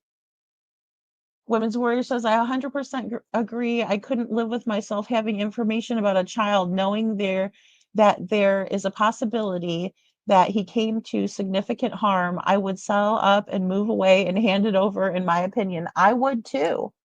I would, because I get it. You don't want to give that information out. You don't, right? I wouldn't talk about the Gypsy Rose Blanchard case when I was living in Missouri, and I didn't want to talk about Riley either, because it's not pretty when you live in the good old boy system and they don't want information out. They don't. They don't want you to talk. They want to keep the way they want to keep it. They want to say it the way they want it said. They don't want to say it how it really is. That's just how it goes. It's proven right here when we look at this background that I made of this is just me snapping still shots from the Texas Roadhouse footage, right? But we have, let me see if I can't get over here. The TBI here, right? That's saying, oh, look at this happy little family. Yeah, they want to push what they want to push. They want us to say what they want us to say. And if we don't, then we're the ones that are in the wrong. It's the worst form of gaslighting. It's the worst form of gaslighting ever. Right? Because have you ever had somebody say, say they've done something to you, or there was an incident, where there was a disagreement, right? And the person will say, well, you went off on me. And you're like sitting there going, no, that never happened. Like that literally never happened. So the way that you're remembering the situation is completely off, right? Or any type of anytime somebody is willing to project something that they're doing onto you, that's gaslighting. That's gaslighting in the first degree, 101, Um, and he may still be with us, Brenda Sue. That's the thing. We don't know what happened to Sebastian after this. We don't. All we do know is that we can clearly see two light sources, right? Two light sources that go from the house, and then shortly after, only one light source comes back, right? You can see them, right? So, excuse me, I think I said that wrong. You can see in the video that there's two light sources, one coming from the house, and then only one of them goes back. I'm sorry, there wasn't two light sources from the house. I misspoke on that. But that's the thing. If there was no activity that went back to the house, I would think to this day that Sebastian might have walked out on his own, right? Because that would be the common sense, like Eric, that would be the common sense way. You know what I mean? Like that would logically make sense. So that's the problem. That's a problem that I have, is that they're expecting us to believe something that logically doesn't make sense. Um, thanks, Eric. That's sweet. I'm laughing over here because I'm like, I know it's not true. Hey, Seth. Seth says Sebastian deserves better from Sumner County. Period. That's it. That's it. He deserves so much better. So much better. Right? Because something happened there where somebody left the house, right? And then they met someone else. And then she hurries back. She wasn't hurrying too. She was actually pretty slow moving in the beginning of the lights. And that's the problem that I have with that. is that it's very clear to see what happened that night. Now, the biggest problem we have after that is where did they take him? Where did they take Sebastian? You know, because I'm not ready to throw in the towel and say he's not with us anymore. But us, there's a strong possibility that he maybe no. So I mean, that's the problem. You know, so what happened next? And only the person who, in my opinion, drove away that night, in Chris's words, hauled ass down the freeway, would know that, would know where they took him because they had to have went there and got him somehow, right? Women's Warrior says, Lady, I don't think I could live in a town that was so corrupt, controlling, underhanded. I would never feel safe living there. I never did either. I never did either. And that's the thing. I had no choice because my daughter and I moved there. And then it was about 4 or 5 years later that I got a divorce. So my daughter had lived there. And if I would have taken her out of that state at that point, they would have looked at me like a kidnapper. Because that's how they do things there. You know, it's like that's just the way it is. So I had to stay there, you know, through all of it until she graduated, and then she went to school in town and I couldn't leave her. So I just stayed for another 4 years. But as soon as I could, I left because I couldn't handle it. And I'm telling you, my life is completely different. Completely. Like it's like night and day difference of living in corruption, living in the good old boy system, and then just living in a place where that doesn't exist, right? Is a major difference, right? Because you don't have anybody pulling the strings. It's fair, it's balanced. People are kind to each other, right? It's totally different. And don't get me wrong, I know some wonderful people who are like, I mean, they are my family from Missouri. But there's no way that I could stay there, and I know exactly what you're saying. I know exactly what you're saying because I mean, I was just always praying I wouldn't die there. Mama Bear says Katie is a known lunch. Seth even said she drinks a lot. She looked at the drink menu at the Texas Roadhouse and put it up because she needed to be sober to do what was planned. Oh, I didn't notice that she looked at the menu, Mama Bear. That's interesting. I'll have to go back and look, you know. Yeah, and I did hear that. I've heard that from a bunch of people, and, you know, I mean, even in the beginning when they had, you know, it is a beautiful area, Sandy. Excuse me. It's a beautiful area. It really is. It's really a cute area, and I would live there, myself, you know, if you just look at it, say you were looking to move there and you just looked at the pictures online and stuff, yeah.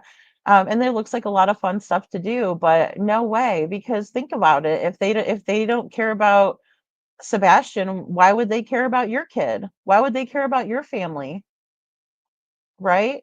Craddock can get up there all day and say, "Oh, I would want these people on my case if it was my kid." Really? You would want you guys on the case if it was your kid, but Sebastian's still missing? Like that is beyond pride. That is like sinful pride to the level of just being a complete stubborn fool, in my opinion. Because where's Sebastian? If you're so good at your job, where is he? You know? Seth says, I haven't heard from at night. Yeah, I'm looking. I really want that footage. I don't even care about the footage so much, Seth. And I know you probably want to see it because you want to see Sebastian again, you know? But like, I just wish they would let us know, like, was she literally there for 10 minutes and what are the timestamps? That's all I need to know. That's all I need to present to the audience. That's all I have to have in order for us to build out the timeline and say, okay, now where was she for an hour and a half or 2 hours, right? Because they didn't play games. She said arcade cause games. Yeah, cause no, cause bullshit. You didn't play games. You didn't. You're playing games with us right now, but you guys didn't play no games, according to what At Night said.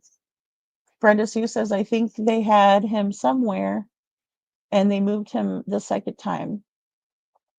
Okay. And you know what, Brenda? They could be moving Sebastian around, like from place to place. Thanks, guys. You guys are the best. Thank you. Thank you for all the green hearts. There has to be some evidence that points to what happened to Sebastian. Lover girl, I agree. I agree. Because this, oh, no, no, nothing is not good enough. It isn't. It never will be good enough. It's never going to be good enough for Seth. And I don't mean to speak for him, but it wouldn't be good enough for me as a parent. So by golly, you know, and I usually am about moms and stuff and lifting other moms up and stuff like that. I can't lift Katie up when she's this kind of a person and with this type of guilty knowledge, you know. KJ Mac, that's so sweet. Coffee Crime and Cat says, no one can convince me that he walked away because there would be some surveillance evidence somewhere. He doesn't seem like a sneaky kind of a kid. No, he doesn't. And he wouldn't have gone barefoot. See, that was their big mistake, in my opinion, is the shoes. They forgot. They forgot about his shoes. And then they realized, oh shit, all of his shoes are here. So none of his shoes are missing. You know, that's what it became. None of his shoes are missing. He didn't take a phone. Yeah, and what's up with his phone and his money being sitting on the kitchen table when the kid has a whole room? And I also heard he had a little safe in his closet, like a piggy bank safe, you know? Hey, mosquito bite. Mosquito bite, I couldn't help myself today. You know, where's Sebastian? And quit saying the video doesn't exist and is it, is two lights over here and oh, this person took this and it was recreated. I mean, there's so many theories, but and I am fine with people's theories and stuff. I understand we all have our own theories, but it's like it kind of gets ridiculous when all of us saw it with our own eyes. You know, we can't see who it is necessarily, but because they tripped those motion sensor lights off, we were able to get somewhat of a picture of who might have been carrying Sebastian that night. And in my opinion, that's what this is. Right? So, yeah, it's grainy, dark, and everything. But I've seen America's Most Wanted. I showed you guys a grainy photo of somebody they were looking for, and they posted it. Sasha says, Houston, we have a problem. Why is law enforcement blurring bruises on his neck and ignoring a vehicle? Why? Yeah, and that was Sumner County Sheriff's Office that did that in the very beginning. They know, but they won't say. I agree, Seth. I agree. I agree. I don't know. I was thinking SI officer might be here, but I know that sometimes the day show in my day shows I don't see SI officer as much. She's more of a night person like me, you know. Well, and the FBI needs to stop acting like they don't know what the hell is going on. They know damn well that Sebastian's missing, and they know damn well that this shit is not right. They have to. They have to. And they piss me off too, KJ Mac. They do. You know, if I was to sit here and think about or talk about all of the crap, I swear it would take us days and years. Hey, Maui son, it would take us forever. Sumner County hasn't followed any protocols at all during this investigation. Boom. I agree. I agree. Because if they did, they would have done what the cops in Ohio did with Brittany Gosney, and they would have pulled Katie's ass in for questioning. And it starts out as an interview about the missing child, and it turns into a confession. In my opinion, Katie would have cracked. I really think she would have, even with her military training. Seth says he's working on it, trying to get attention from our current lawmakers. That's great, Seth. We need to do all of that. All of that stuff is important. Um, every little bit helps. Every little person, because we never know which person we're going to strike a chord with, you know? I don't believe they're retrieving some of Sebastian's stuff in the flashlight video. Me neither, Mama Bear. No, I don't think so.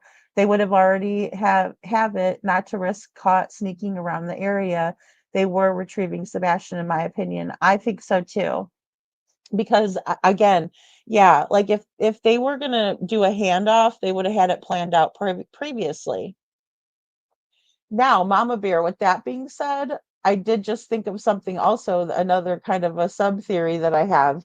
Like maybe something did go awry at the Texas Roadhouse where they were supposed to do something around that area because it's so busy, and it's dark and, there's only camera footage from this place, blah, blah, blah. So I'm thinking, maybe something went awry there because like Kate's looking around and in this, Texas Roadhouse photo, they say, "Oh, she was just looking for a waitress." But like, no, she's not. She does that to both sides of her, right? That's not flagging a waitress. I've been a waitress. I know what it's like to be flagged. I've been someone who has eaten at plenty of restaurants, and I know what it's like to flag a waitress. I know what it's like to flag a bartender. You know, Women's Warrior says, Seth, what can we do about all of this? We are Sebastian's army and we want to help you any way that we can. Please guide us and we will do absolutely anything you need because they cannot and will not get away with this, in my opinion. I agree, Women's Warrior, and that's it too, Sandy. Stand strong, Seth. And we stand with you. We do. We do stand with you. They lied to me, which means they have lied to everyone. And they have lied to everyone, Seth, And I just remember you on Pascal and going over the trash can video and then saying the lights video was the trash truck, you know. And I just don't know why FBI will not interject. Um, I don't know. I mean, I understand the jurisdictions and I understand they have to be invited. Um, but oh, so respectful and well behaved at the Texas Roadhouse, Lover Girl. And don't forget, he got up and used the restroom just fine. Everything was good, right? He has very good manners when he's out at a restaurant. And I'll tell you, not all kids have that. Sometimes kids aren't used to going out, or sometimes they are, and they're just like, "Woo," I mean, Veronica, thank you. I mean, I've had to clean up tables where kids, like one time the parents just kept giving, and I was standing over on the other side. I was grabbing something to drink and I was looking at the tables that I was responsible for. And I'm watching this mom give this baby corn and she's giving him little corn to eat and he's throwing it on the floor. And as she gives it to him, he just keeps throwing it. And I mean, there was like a mountain of corn on the floor by the time this baby was done. And it was kind of funny, but I had to clean it up. And so obviously I wasn't too thrilled, but I'm like, why does she keep giving that to him is what I was thinking in my head. But either way, my point is that, you know, Katie is such a bad liar, and she expects us to believe that Sebastian was just this aggressive kid that growls and oh, he's just, he's aggressive. He can just get so aggressive. No, he was well behaved. He walked behind you as if you were the Queen of Sheba, right? And he was there to, protect and serve you, like he really was. That was one thing I took away from the Texas Roadhouse video was Sebastian's attention to Katie. There's no doubt about there is no doubt in my mind that Sebastian loves his mother, Katie, loves her, and even maybe kind of adores her, right? Like just he's right there watching her cues. He's right there. He's right there. He's not a disorderly child because kids like that, I mean, if they're having issues, I'm not blaming the kid. Hey, Elaine. But what I'm trying to say is that if a kid, is a naughty kid and he just likes to be mischievous, we would have saw that in the video, right? They don't pay attention to what mom says, right? They don't mind their mother.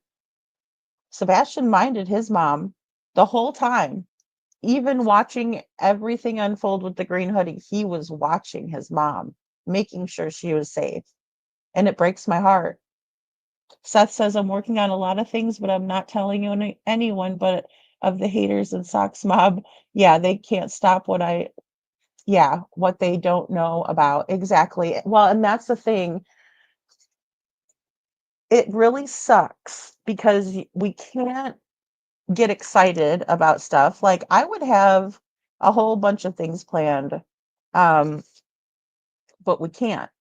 We have to be we have to be stealthy about it because these people are absolutely nuts. I want to know if Cluminati is a sponsor because I heard that she was. If she's a sponsor at Pigfest, has she ever went there before? Or is this just something because we're going to hand out flyers? Because she wasn't talking about Pigfest at all until any of us started talking about how we would be there. If they don't want us passing out flyers, we'll wear a shirt with Sebastian on it. Right? Hey, Selena. So, yeah. What is that? Right? Because last time I checked, I don't try to rain on other people's parades. If they want to do something, let them do it. But why are they why is Big Bone Crew coming into it, right? This big old girl coming into it like, "Oh, I'm going to sponsor it for $5,000." Well, good for you. But have you ever been involved in anything like that before? Or are you just like, I mean, what are you doing? You're just trying to cause a trouble or intimidate somebody or what? Because I mean, I'm not scared of her. She's a big girl, but they fall hard too, right? They tire easy, fall hard. So I'm not intimidated by her. I hope I don't vomit when I see these people, and I hope I don't see them. I'm hoping there's so many people, and I'm talking to so many people about Sebastian that I don't. They're like not even on my radar. You know. So, but what's the issue? Because the only reason that I'm going there is because they said that we can't post flyers about Sebastian. They don't want him there. They don't want to hear about his being missing, right? That's a little too messy for them, right? But the fact of the matter is there is a kid missing in your area. So no, I'm not afraid of cowards like that. I'm not afraid of somebody who would make fun of a child. You're pathetic, in my opinion. Straight up pathetic. Brenda Sue says there's some creators that live in that town I heard helped with the night that Sebastian went missing. In my opinion, that's just my opinion. I just heard it. Don't know if it's true or not. I don't know either, but they certainly inserted themselves into it after the fact. That I can verify, right? That I can verify. And very convincingly for some of them, I might add. But at the end of the day, what it is that Sebastian still needs to be found. So if you're not trying to, advocate for him or spread awareness about him, I mean, you're not helping, right? That's not helpful. I think Clue and all of them know. Yeah, I think they know now after the fact. Yeah. Yeah, because what is it? Elevated Goof. He was about to spill the beans to everybody and they all swooped up on the panel. Oh yeah, they all know. They all know it's a joke to them, though. The minute when Sebastian's found, then they don't make any more money off the situation. That's the problem, right? Then once Sebastian's found, nobody wants to hear from Chris and Katie. Hopefully, they'll be in jail, right? So I mean, really, that's where their gravy train ends. If you think about it, I'm sorry, Seth. I don't mean to be such an asshole, but I mean, really, that's what it comes down to. Their gravy train's over with. Ain't nobody cared about Clue and Cletus before this shit. Not one single person. As a matter of fact, people would probably see them and be like, gross. You know? So they're well known for being scumbags, in my opinion.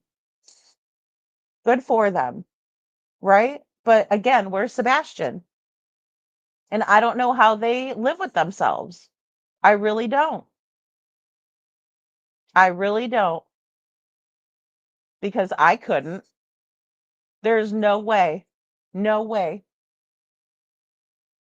I could never live with myself. Knowing something, knowing any kind of information that could lead to Sebastian, and they just keep quiet about it, then they go hang out with them, go to bike week with them, sponsor $5,000 at Pig Fest. Why don't they fix their pool? Why don't they, you know, do something for themselves or their kids? But you're going to sit there and sponsor a Pig Fest event for what? When you never did in your life, as far as I'm concerned, because they weren't talking about that before, so it's just it's all a big show, right? It's all a big show. But I know the group that I'm going to be around is going to pass out flyers for Sebastian. That's what we're going for. It's not in order for me to get my name up there, Lady Freedom. Oh, I'm a sponsor. No, I could give a shit about that. I don't even want to be affiliated with this shit. It's disgusting, in my opinion.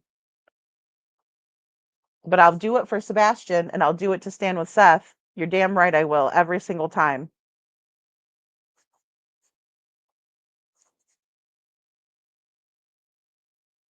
Oh, thanks, Lil Red. Thank you. I just got your text. But yeah, it's ridiculous. Instead of working together, they don't want to do that. Look, in Devlin Tate's case, I'm trying very hard to work with everybody on this. Any of the family members that would like to talk to me, I'm willing to talk with them. They can come in my chat. Yeah, we had a little bit of heat in the chat last night. Jessica was kind enough to, go ahead and just bow out, and she has her little one off of school this week, so he likes to get up early, and so she went to sleep and stuff like that. I had talked to her today, and look, we're just trying to find out what happened to Devlin. You know, we have to find out what happened to Devlin. And so, in order for us to do that, and if I really want to help his mom, then I will facilitate some mediation, not drama, not get them all up on the panel and fight with each other. It's disgusting. And it should never happen. Yeah, will I have 1,000, 2,000 people in my chat sending me $50 at a time? Maybe. But that's not how I want to live. Again, I couldn't put my head on the pillow. I couldn't wake up in the morning feeling good about myself if I did that, ever. And I refuse to do it. Now, can I stop somebody from putting something in my chat? No. But the way that this has been treated, and the way that Chris Proudfoot was able to just get up on panels and completely trash everybody and act a fucking fool and act like an ignorant jerk, is wrong. And anybody that puts money towards that, or thinks that that's fun, or wants to watch that, I'm sorry. It absolutely sickens me. It absolutely sickens me. And we're about to watch Smiley Story's interview. That's the next interview that we're going to be covering. And Smiley tried very, very hard to keep it classy and to keep it on point and to ask questions about Sebastian. Who derailed the shit? His stepfather, his stepfoot, right? It wasn't anybody else. People were just trying to get information and understand the situation better. And he gets up there talking about how he beat Sebastian with the belt. And then Katie gets mad at us for saying, why did you let him beat your son with the belt? And she goes, he doesn't beat my son with the belt. Bullshit, he doesn't. And he did.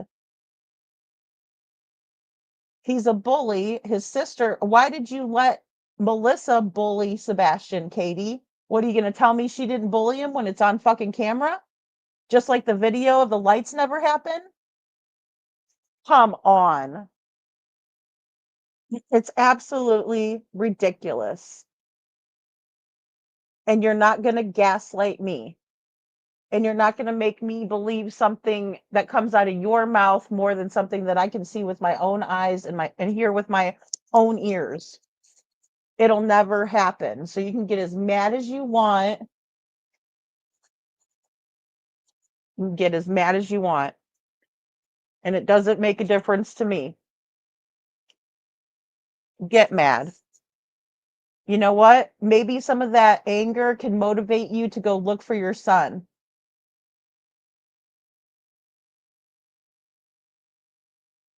They did bully him, Little Red. They did. She stood right there and let it happen.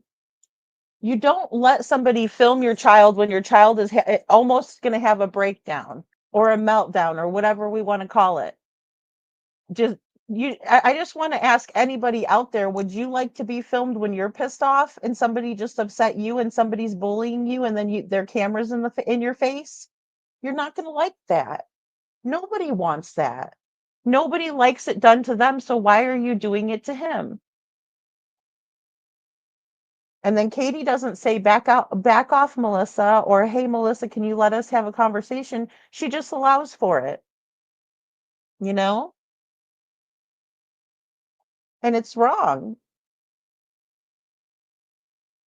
If you don't have anything nice to say about anybody, come sit by me. Yes, I do that when we get 100 likes. I do do the Steel Magnolias bit. It's a great movie. Lover Girl says they live in their own world for sure, and we hear what they said about Sebastian. We hear about how they treated him from them, right? And that video that was leaked was very telling, you know. It really was. And also the leaked audio from Heather Cohen, that was really telling too, right? Because we could see how violent Chris was, you know, when he wasn't trying to be respectful, quote unquote. Seth says some individuals only care about money and themselves in that order too. Right, exactly. Yeah, because they have to feed themselves, right? They have to feed their crap. How much liquor can we buy? You know, the good kind too, right? Because I saw all those nice decanters they had in the background. And I never gave them any crap about it because I'm like, they're grown, that's their house, blah, blah, blah. Maybe they have it there because they have company. No, these people didn't have a bunch of friends coming by all the time, in my opinion. From what I heard, it was always Katie and Sebastian at the house and not a lot of friends around. And how many friends have come out to stick up for Katie? Nobody sticks up for Katie besides the Proud Feet because they're all guilty together. And loose lips sink ships, right, Katie? MS, hey MS, says KK and CP think we're all stupid. We're not. We've seen through their lies from the beginning. Yeah, and they kept on changing their stories according to what everybody was saying, you know? According to what everybody was saying. Faye says, by the way, Lady Freedom, after Seth is back, I would really love to check Riley Strain's death is very suspicious to me. I felt more that we learned. Yeah, I would like to talk about Riley. I didn't want to when I was there because I knew too many people, right? That were like, I just didn't want people to come after me for talking about it because, like a lot of that too with the family, they were trying to hide, how intoxicated Riley was or why he left the bar. That was a big reason why we didn't see the footage in the beginning, in my humble opinion, is because they thought that we wouldn't care about Riley if we thought he was just drunk. And that's not the case for me. I mean, we've all been kids, right? And I think we've all had too much to drink, especially as a kid, because you don't realize like, hey, buddy, you don't have to pre-game it and all these shots and drinks and everything, and then you get to the bar and you're already hammered, and that's kind of what it was for Riley. I think, they hadn't been to too many places, but they were bar hopping, but he wasn't pacing himself and he just got too drunk. And like it happens, but they were hiding a lot of stuff in Riley's case, that they weren't talking about.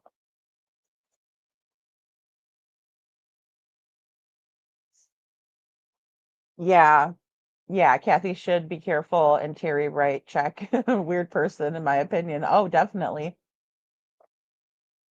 Hey, Carrie Jackson, good to see you. Thank you for being here. No, you're not intruding at all. I appreciate you being here. I am actually working on Devlin's case some more. I'm working with Jessica too, and a couple of other people on getting together some a video. So I put out the scanner audio. I put out the video about how I think that Sabrina is lying because we've caught her in a couple of inconsistencies.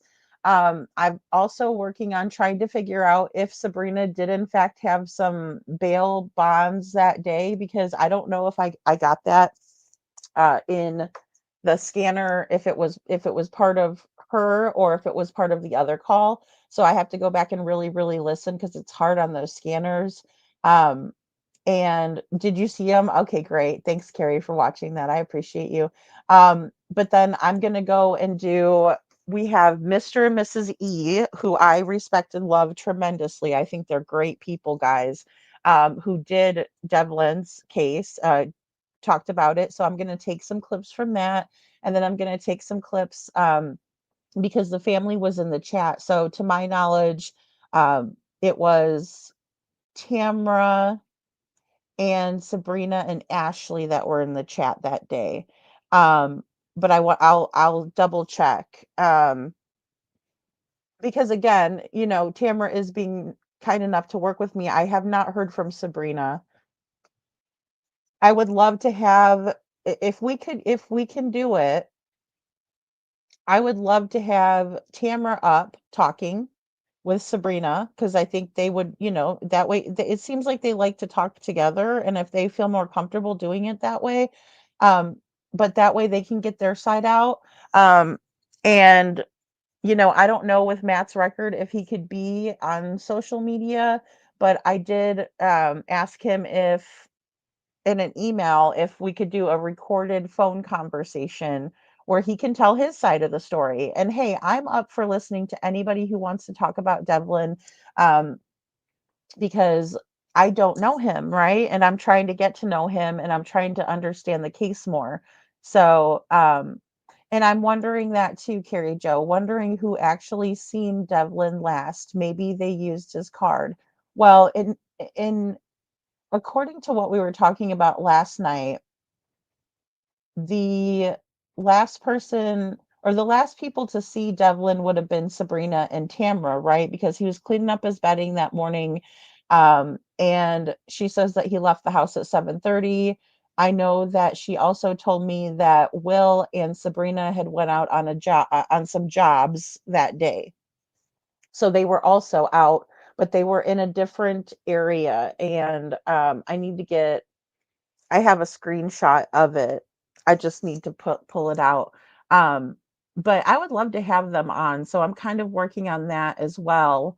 Um, so MS says what upsets me about Riley Strain's case is the friends he was with didn't stick together. Yes, I agree, MS. Yeah, when you go out like that, there has to be a pact made. Girls make pacts to stick together all the time. Exactly, MS. And I saw so many scary videos of young girls like passed out on the sidewalk of, the boardwalk down there. Oh, in Nashville, like where all the bars are, like right there down by Luke's. And I was like, oh my gosh, like the one video, I started crying because I was like, I can't imagine being in that position or my daughter being out there. Like it really hit me hard when I saw that. Um, and yes, always praying for middle E and the E's.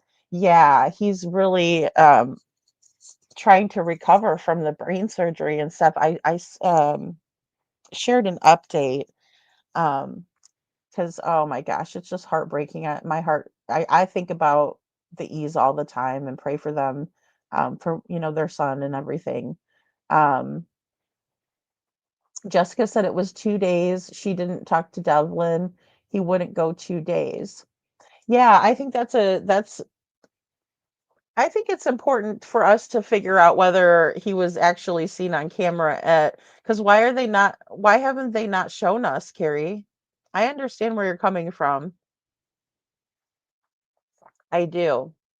And I do wonder about Tamara evicting Christian. So that's why I would like to have her up. She was answering questions in the chat last night, guys. She was. She was, and I appreciate that because I went hard on Sabrina a little bit, right? Because of the inconsistencies.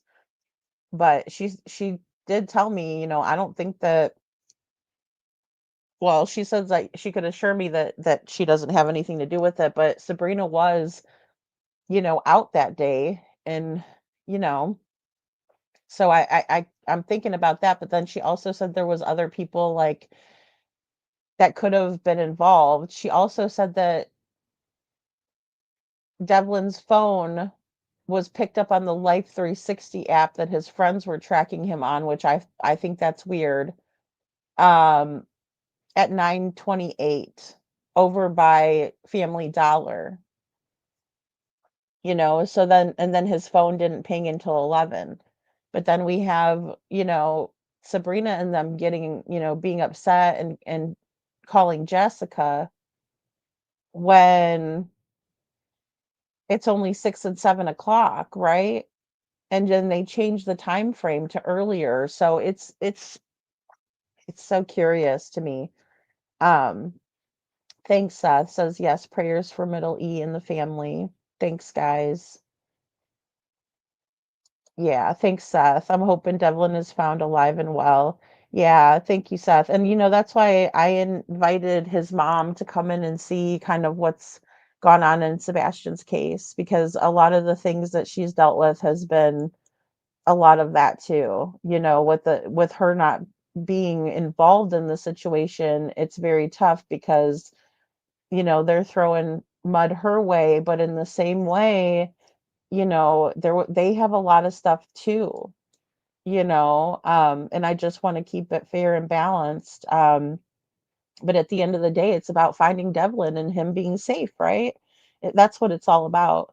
Hey, SI officer, good to see you, my friend. Hey, Canadian True Crime, good to see you. It's okay. I know what you meant. Yeah, I rebuke Satan. I do too, in the name of our great Lord Jesus. But no, Carrie, I am. I'm working on doing that because what I'm really looking for is inconsistencies in what they told the E's, right? Who are very intelligent, like especially they have three brains and I only have one. And I love Aunt E. She is like my favorite. I just love her. She's so cute. And so they have three brains. I have one. So I'm like, hey, that's cool. They did a panel, right? And they discussed Devlin and they even pulled in some maps. So I'm going to pull that in. I'm going to see if there was any inconsistent statements that I can find. I'm also going to see what consistent statements I can find, because that's the other thing that I look for in a case like this, because and I'm working on getting phone records from Jessica too, and text messages as proof. Like, you know, for instance, when there was, whenever, excuse me, let me just back up. Whenever the phone call was made about Devlin being missing, I would like to get proof of that, right? So I can show everybody. And so once and for all, we can say, this is the report, this is the log, this is what happened, right? So I'm working on that as well. Because we have to get into the nitty gritty of some of these dynamics too. Carrie Jackson says, in the news interview, asked people to check their cameras in town. Someone would have seen Devlin. And that's another thing that I'm curious about as well. Because how could he not have been caught on camera at all, except for Carl's? That's it. And he didn't make it down to Penny's where he would eat pizza and stuff like that, right, from the day. Um, yeah, Seth is a sweetheart. We love Seth. Yeah. Yeah, and we stand with the people that are looking for the kids, that want their name out there. We don't stand with the people who don't want us talking about it or don't want us to say anything. No, I will never stand with those people because those people have something to hide, in my opinion, you know? So, But yeah, we are, and I so appreciate you being here too, Carrie Jackson, because it's just it's so there's just so much. I want to make sure that we can get it. I can do it in playlists and stuff like that. And then, of course, inconsistencies or something. If we can figure out what's going on here and find where people are not being truthful, and then how we can corroborate stories, right? Finding the consistencies across the board and what people are saying, um, then I think that we'll be in better shape. Um, so I'm really hoping, that they will at least be honest, or try, because I mean, it is 5 months in, and again, that would be the disclaimer, right? Like, obviously, some of the memories not might not be as fresh, but that's why I wanted to go to the news and see what was said to the news early on. And I'll be looking at that too. It just doesn't add up, Carrie. I agree. I agree. It doesn't add up. So we're just trying to make it all fit together and see how we can, like, reconstruct the day. Um, because why would Devlin go back to the place that he was already at from the laundromat? Because he started out over there by the excuse me, by the Family Dollar. You know. First question. When was the last time someone besides them seen or talked to Devlin? I think so. I think that's a great one. Oh, thanks, Carrie. I appreciate that. Yeah. Yeah, thank you. I'm really trying, because I don't want to blame anybody, but I have so many questions still. But I agree with that. Who was the first one? Because nobody else had seen him in town, as far as I know, as far as what I can see. SI officer says my daughter's going through the same as middle E, but was given life expectancy time frame, and they're not lying. In my opinion, how nasty of a thing to say. Oh, I know, I know. I'm so sorry, SI officer. I've been praying for you too. Um, Gosh, and it's so tough because, cancer is just, it's the worst. It's the worst. Seth says, "Hey, Miss Lady, I don't use in my opinion mainly because I have found I can be sued for other people's opinions, even if they're made up, as long as the person suing me is friends with the Foot Clan." Oh, Lord. Oh my gosh. And that's what's weird about the whole thing, that they don't. Here's my thing, is that there's only so many hours in a day. And I'm sorry that you're going through that. That's completely ridiculous. There's only so many hours in one day. So if you're going to choose to go off and sue other people, or work with someone else to sue someone else, but you're not willing to look for your child who's missing, I mean, I just don't even have, you know, I don't even have words for that. And I usually have words for everything, but I do not have words for that. That is just like so low, so low, you know? Um, oh my gosh. And it just screams that they're guilty. Carrie Jackson says that Devlin could have been gone days before. Well, people said, and that's the thing too. I wonder, does anybody know? And if you guys know, reach out to me. But if anybody knows the church where, I mean, I know the church that Matt said, the church, but does anybody know, like, if Devlin sat with anybody over there, or if he had fellowship with anybody, like, um, was he planning on meeting somebody over there? Because I think that would be a good indication too of, and a good proof of life. But I would, I'm going to work with Jessica and maybe seeing if they can't get a proof of life, at least to her, you know, like showing her the footage that Devlin was leaving Carl's or entering Carl's, however, whatever they got him. I mean, because if you go down the meat aisle in Carl's, on the internet, the pictures and stuff, I mean, there's cameras all down, you know. So, you know, thanks, SI officer. Yeah.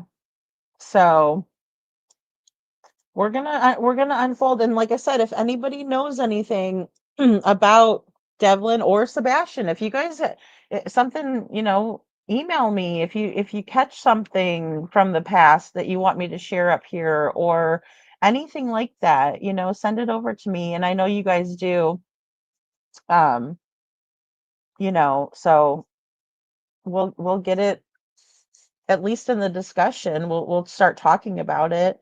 I also wanted to share this last night, but I didn't get a chance to share it. But Canine Jules is helping with cadaver dogs to find Cherry Man. And you can go learn about Cherry Man's story on Crime Junkie.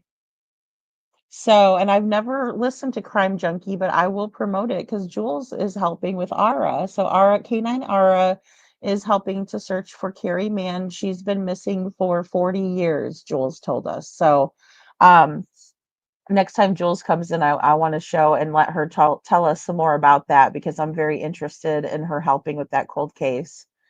Seth Rogers says, they are using everything they can to keep me tied up and spending what money I do have in court costs and attorney fees instead of being able to get more flyers and people searching, et cetera, et cetera, et cetera. Right, exactly. And it is sick.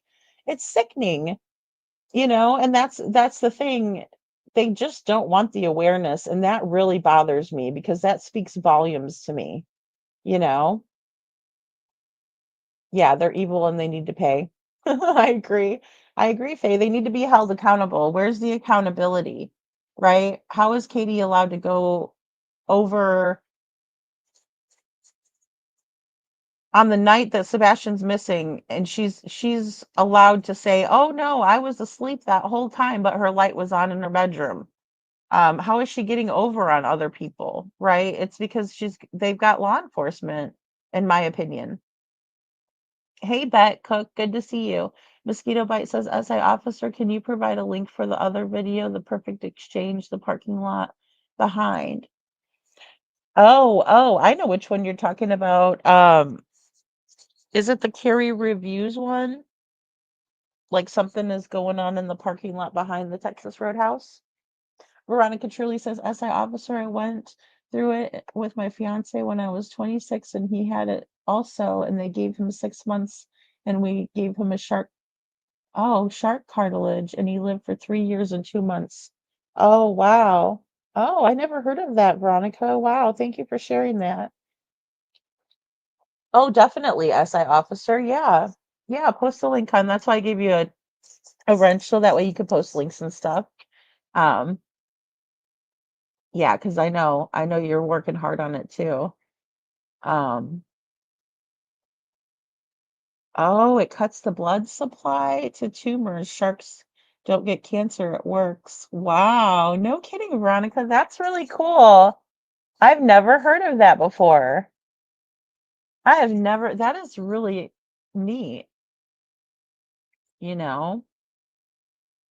Bet Cook says, is Sebastian's father outside the sheriff's department and did anyone join him? Mount Vernon, Washington, God bless him. Yeah, thank you for being here, Bet. No, he was out there. He did do a week out there and they didn't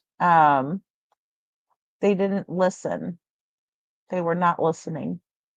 So unfortunately, that's why again I'm going to the pig fest because we have to get awareness out. We cannot just let Sebastian fall through the cracks. It's not okay.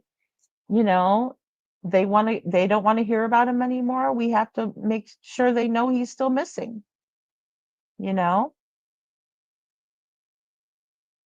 Yeah.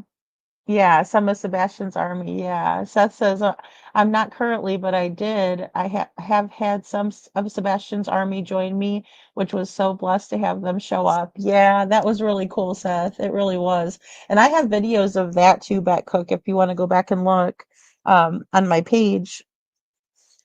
We were showing Jen and Jeff were down there, and then we had, well, I won't say everybody, but the East did come too.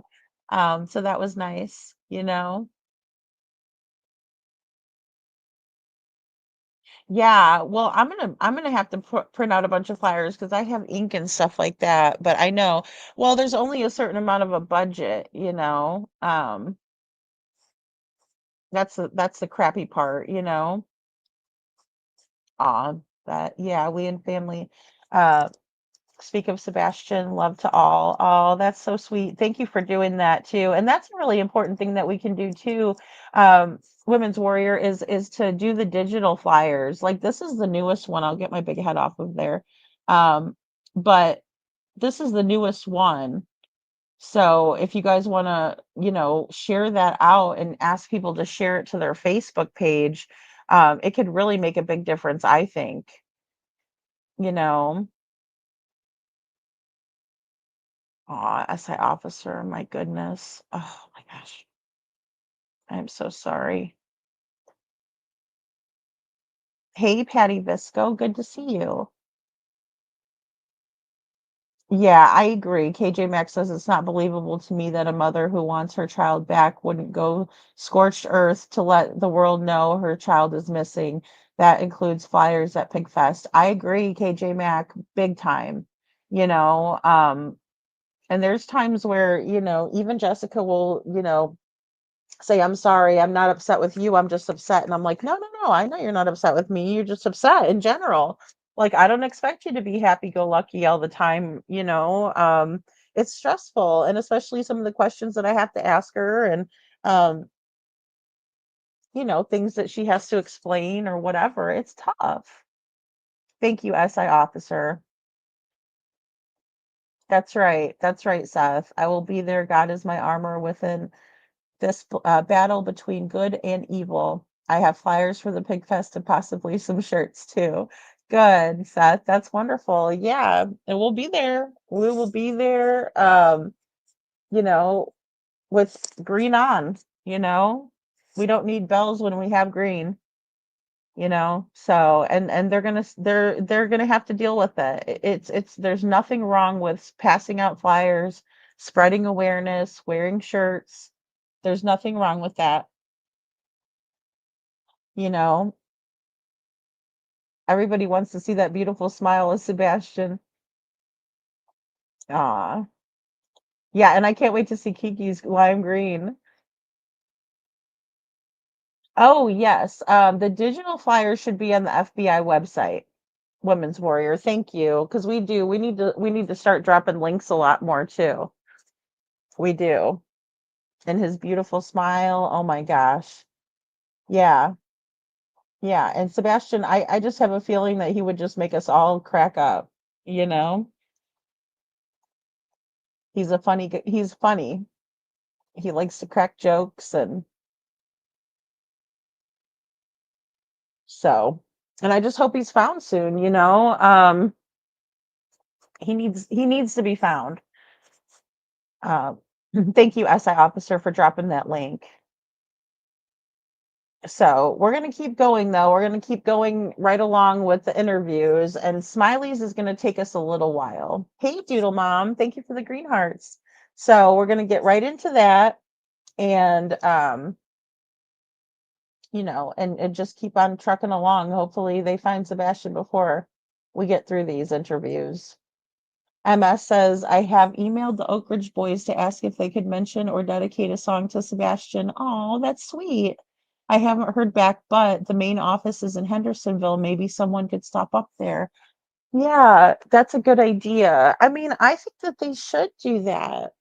I think they should, you know? Patty, I'm just covering me. It makes me look like I did the lights video. It looks like I'm involved, Patty. Oh Lord. My new name, Shady Katie. Oh Lord. Carrie Jackson says another question for Tamara is where did Christian sleep? Devlin was on the floor or the chair, and Sabrina's boyfriend's mugshot has scratches on his face. She said it was psoriasis. Yes.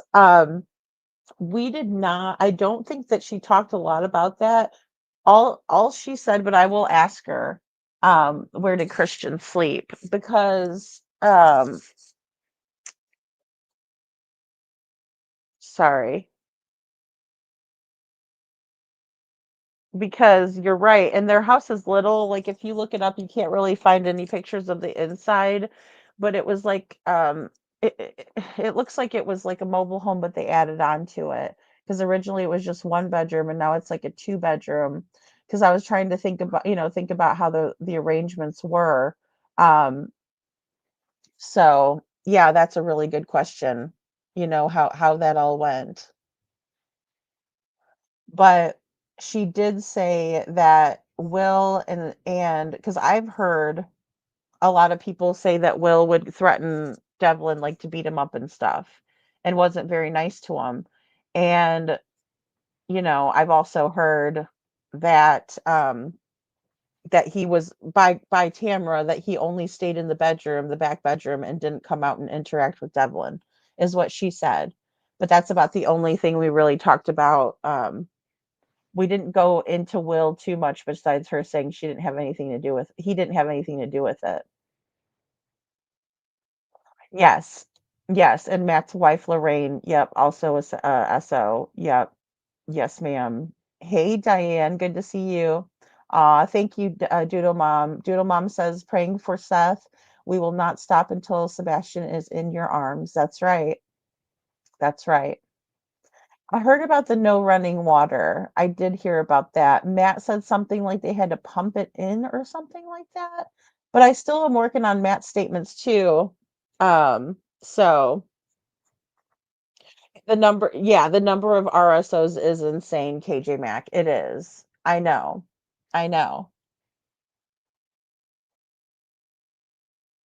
Yeah. Will is obviously older than Sabrina because he has an 18-year-old son. Yeah, and then we found out that Sabrina's only like about 27 or 28. She's younger. You know, yeah. Yeah, exactly. I'm working on doing some of that checking because there's some pretty heavy-handed allegations and I'm looking further into those. Um it's really upsetting. Yeah, the pump. Oh, thank you. He said the pump needed primed. Thank you. Thank you. Sandy says Seth should run for mayor. They could cut down those numbers by purchasing one wood chipper. Wood chipper. Oh my gosh, that always gets me to laugh because, oh boy, we'd have a lot of people stepping right up. No, I'm just kidding. But yeah, it's it's bad. It's bad. Yeah, that's it. Yeah, that's what I was planning on doing. I got a bunch of safety pins too, Maui Sun. Yeah, that's what I was gonna do until Seth did the shirts. Well, and that's the thing. How much chores could Devlin have had? How much of a mess could Devlin make if he was gone from, 7 in the morning till 10 at night, or even 7 to 7, like there's only so much somebody can do. And especially, I mean, what messes was he making, and we talked about it too about the food situation. It's very hard to say this is my food and this is your food when you live together. It's just tough. It's like, I don't know. Yeah, we need somebody decent to run for sheriff, that's for sure. Run against Craddock, at least give him a run, otherwise he's just gonna get it, you know?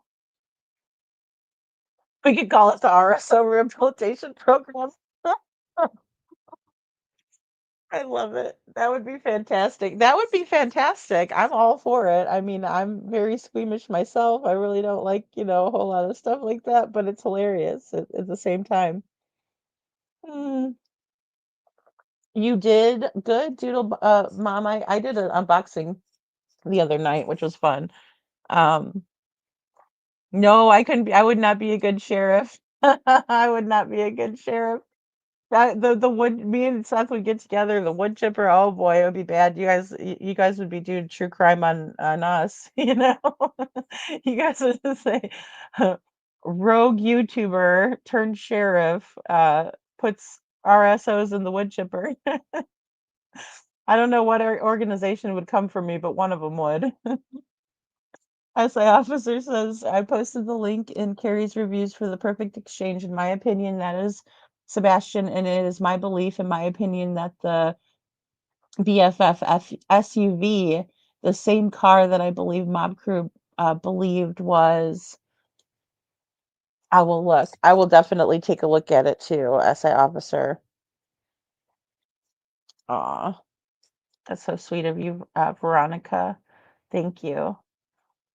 Something was definitely going on back there, and then Lori's Tiguan, um, a government vehicle parked outside. However, it's just a navy blue SUV. In my opinion, it was there for quite a few days.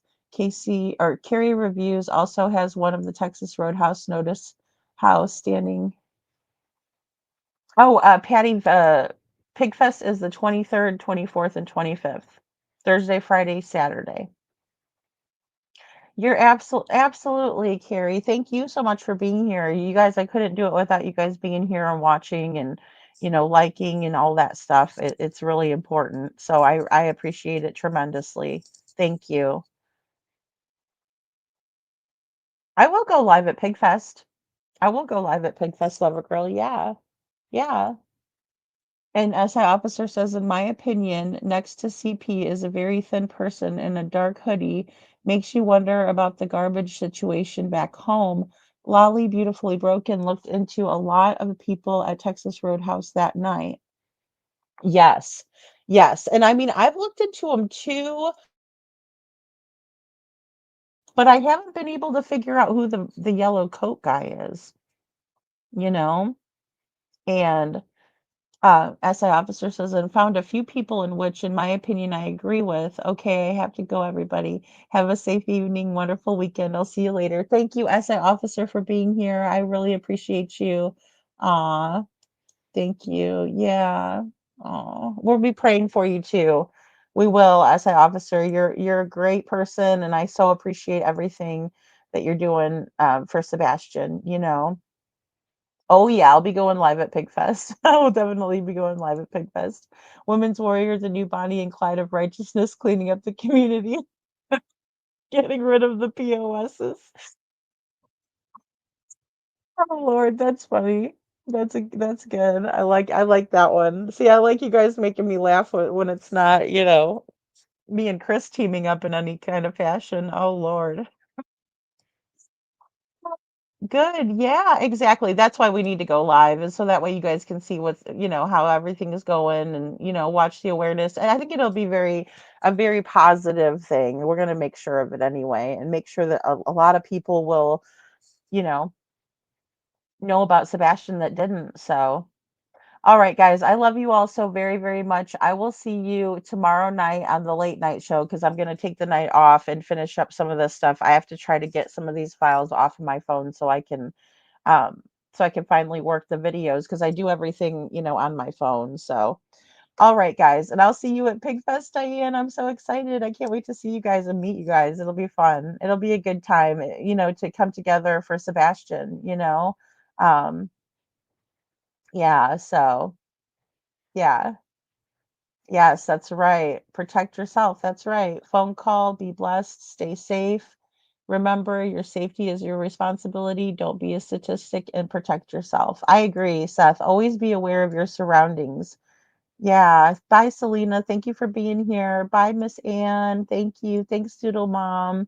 Thank you, Veronica. You guys are amazing. I love you guys. Thanks, Women's Warrior. And you guys all have a great weekend. Thank you, Lori. Aw, thanks for the hearts, guys. Yeah, you guys have a wonderful weekend. I will talk to you very, very, very soon. Yes, Carrie Reviews. That's right, Carrie Reviews. Oh, Lolly's on now. Okay, I'll have to hop over there and just take a listen. Yay. Thank you guys. Be well.